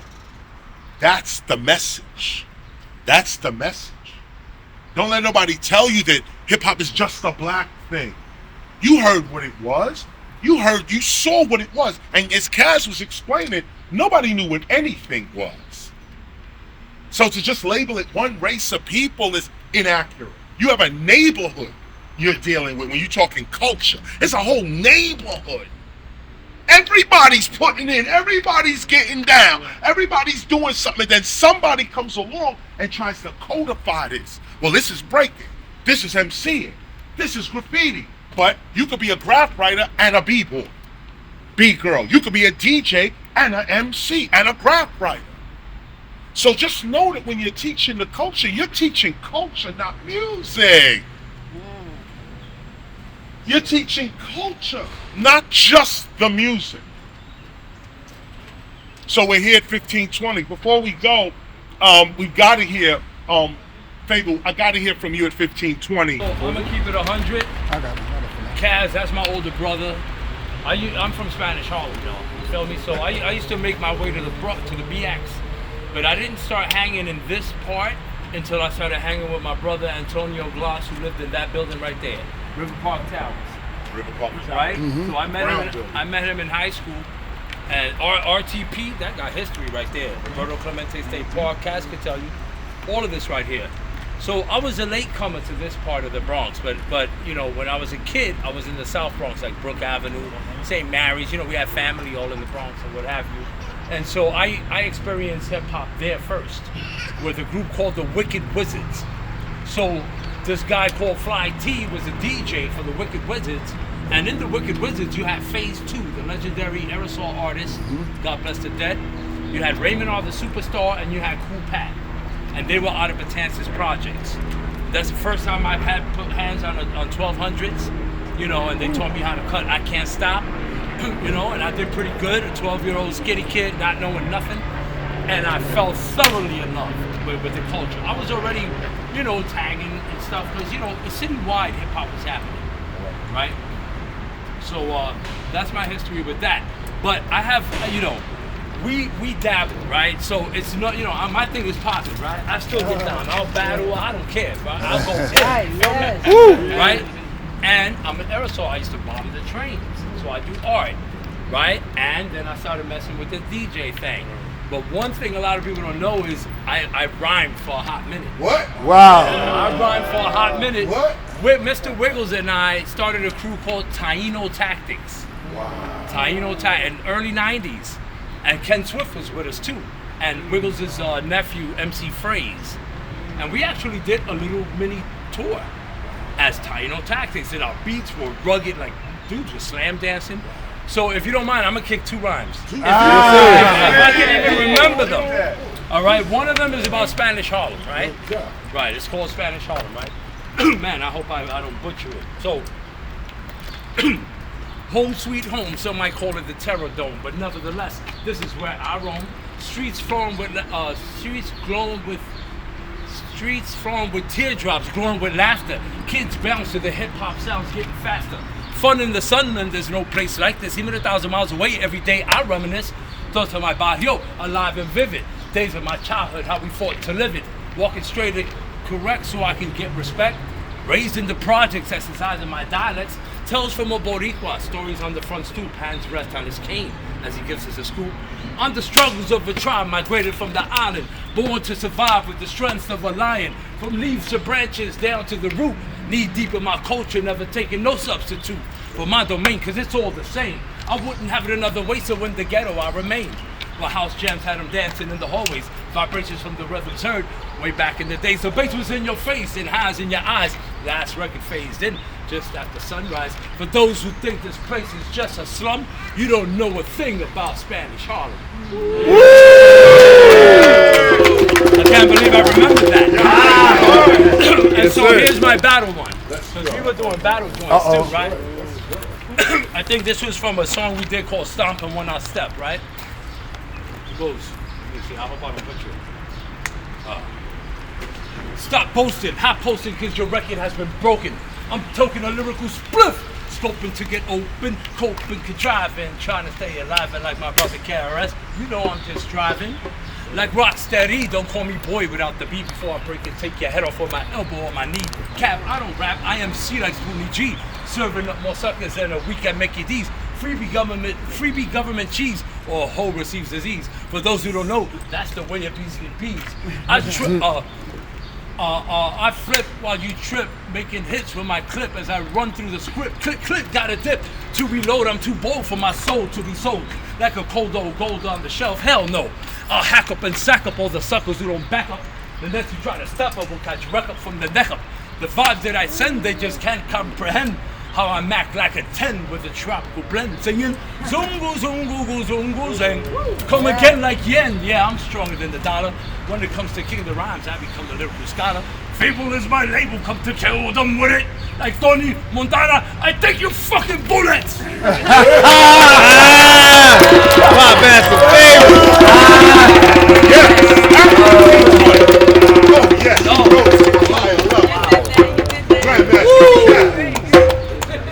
You can't top. Goddamn, boy! That's hip hop for you, brother. I mean, no real parting words or nothing like that. This is another perspective from, and another historical perspective from 1520. I remember they did a documentary called Rhyme and Reason. Yes, sir. And prior to Rhyme and Reason, like people, I tell you, a lot of people claim to have been at that first party at 1520 Sedgwick. I never did, because I never was. Okay, the first time I came up here and saw Herc playing, he was playing right over there in that corner. Okay, and there's probably a light over there that, or a window that the plug went into for electricity, and he used to play right out here. So when they asked me to do the documentary about Rhyme and Reason and show them where Kool Herc played, I brought him right here. Not even realizing that the building, the actual building where the first party took place was inside right there. Okay, so KRS, you talked about how I corrected you on where the South Bronx or West Side Bronx. We've all had glitches or perceptions of things that may have been a little different, including the person that you refer to as your teacher. Yes, indeed. Okay, I've had to go back and relearn things myself because now I'm in a position where people asking me, so I gotta be correct. All right, never have a problem with going back and correcting yourself. Knowledge never stops. Okay, you may know one thing, like I knew this, but I didn't know that. Okay, and after I learned that, I took 3 million people there. Yes, sir. Okay, so they knew what I knew. So now you know what I know. Yes, sir. Okay? And before I go, let me just say that I'm a Bronx nigga. I don't beg your pardon. I was 12 or 13 when hip hop was starting. I helped lay the cement, and when the concrete hardened, I watched hip hop grow out that concrete garden. I put it in around the world, as well as the hood. I put the BX on the map. I repped as well as I could. And I ain't visiting no chick. I got keys. I'm a resident. I ain't no client. I'm the motherfucking president. 43rd Precinct, Soundview is my hood. They say our corner's kind of cozy because we getting it good. See, I live by the water where niggas be fishing. Same area, they bury you, and niggas be missing. A few blocks from the Bruckner, not far from the Deegan, and not far away from the Cross Bronx Expressway. I'm not hard to find. I'm right by the zoo, by the gorilla cage. Holla at a nigga. Ooh, ooh. Yo, and with that, Get in there. thank you for Hip Hop Appreciation Week. It is a wonderful week. We're out now. You guys are free. We have one more ceremony. To go. Right, no, Simone, you know what it is. Matter of fact, you rise up right now, Okay. and Simone's gonna end us out. Now I want you guys to close your eyes. Still really in the Bronx? Close your eyes. Close your eyes and focus on your intention for a moment. Just take it in, your intention, get it in. We're going to take a deep inhale. How do we do it? We go 3 times.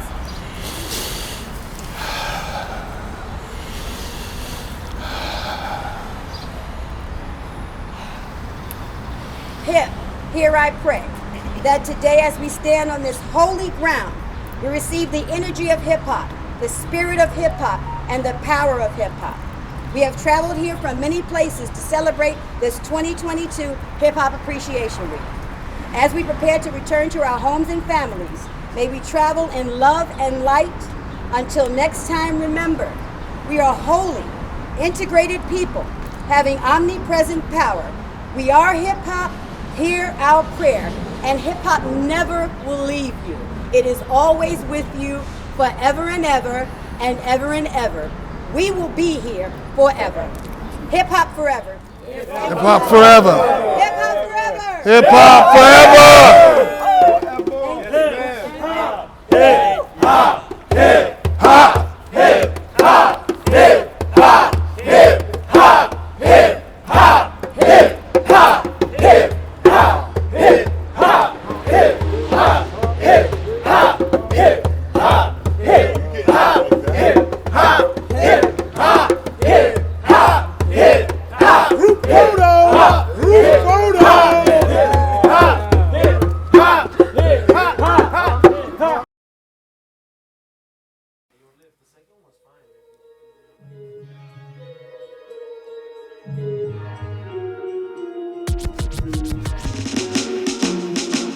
Boom, true hip hoppers.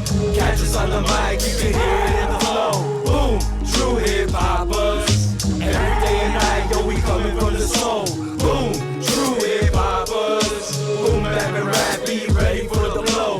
Boom, true hip hoppers. We identify with that, with the character it shows. Lyrical ability, raining like artillery. Bars floating around like they got their own gravity. Beats so bizarre like they from their own galaxy. Standing in divinity, you can call me Kennedy. When I'm on a mic, man, I'm speaking through the spirit G. Get it from the universe, I get it from the G.O.D. Gotta get down with peace, love, and unity. I'm trying to get up, build a hip-hop community. What do I identify with? What am I similar to? The one, but even speaking of it's a contradiction. Contrast my diction with the definitions, redefining sounds to alter its condition. Now I've made it to an element. Basically it's ether, the element of surprise. It's a turntable that scratch periodically. Even the DJ in space retrogrades with astronomy. T-O-double-H in the place and we lace it hard. They act hard but they soft in the face of God. Certified true hip-hoppers raise the bar. Breaking MC and graffiti art, DJing, beatboxing, street fashion, street language, street knowledge, entrepreneurialism. Teaching real hip-hop, we schooling the children. Moving as one, we in tune with the vision. Beats like cream, I'm coming like a rapping machine. Volcano with the steam, lava erupting, vocals busting. I'm drumming, zapping the line and rhyming, ignited, divine is the timing. MC's passion, heart from this rapping. With vocals I'm grabbing, raw, everlasting, infinite. I'm spitting it, delivery, I'm gifting it. Boom, true hip hoppers. We identify with that, with the character it shows. What's Christian, living it up is the mission. On the mic, hard hitting, spirits we lifting, passage we rifting. No need for dissing. This is what I offer, having inner peace, helping others prosper. Boom, boom, true hip hoppers. We identify with that, with the character it shows. I pulled this flow from out of nowhere and place it onto this paper. Writing rhymes when I was younger, protecting me from them capers. Other kids was in the streets, I was meditating the beats. Instead of getting in the dirt, I was working on what you see. If that's the blessing I'm receiving, so be it, yo, that's enough. Kept me somewhat out of trouble, avoiding them handcuffs. Call it luck, but I believe that I was given the grace. Kicking rhymes down in the basement instead of catching a case. From Miguel Pinero to Miguel Ruiz, to the kindergarten teachers who will plant the seeds. We cut down rainforests, bring back disease. All this so our kids won't learn to read. America more concerned with the Oscar slap than putting hip-hop here on the map. But check it out, the temple of hip-hop is fat. In Newark, New Jersey, Brick City got the flag. Boom, true hip-hoppers. Catch us on the mic, you can hear it in the flow. Boom, true hip-hoppers. Every day and night, yo, we coming from the soul.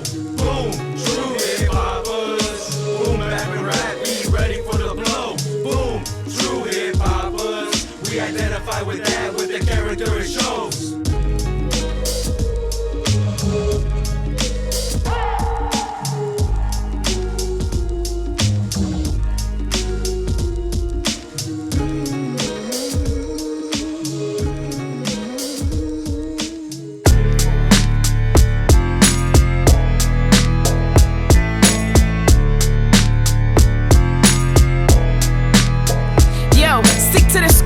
Reminiscing only as the glory of God rushes in. I prayed for this, squandered all of the opponents for first class gifts. Aspire to give energy in my soil, so my car can bring light to those dark spots we hold on to. Once again I'm showered up, ready to leave my crib as I jump out, exposing all my demons. They saw me bleeding out, now I'm actually the attack of a killer. Forcefully force my way in, gradually, bet that I don't end up like my family. Stay with me long enough so that you can feel me. Tell me baby, what's it gonna be? I stick to my own script, copyright things can't compete. Nothing can mix with my gift. I stop wishing for better conversation. I simply adopt my mission, clear the picture. Funky sound on underground, check my style.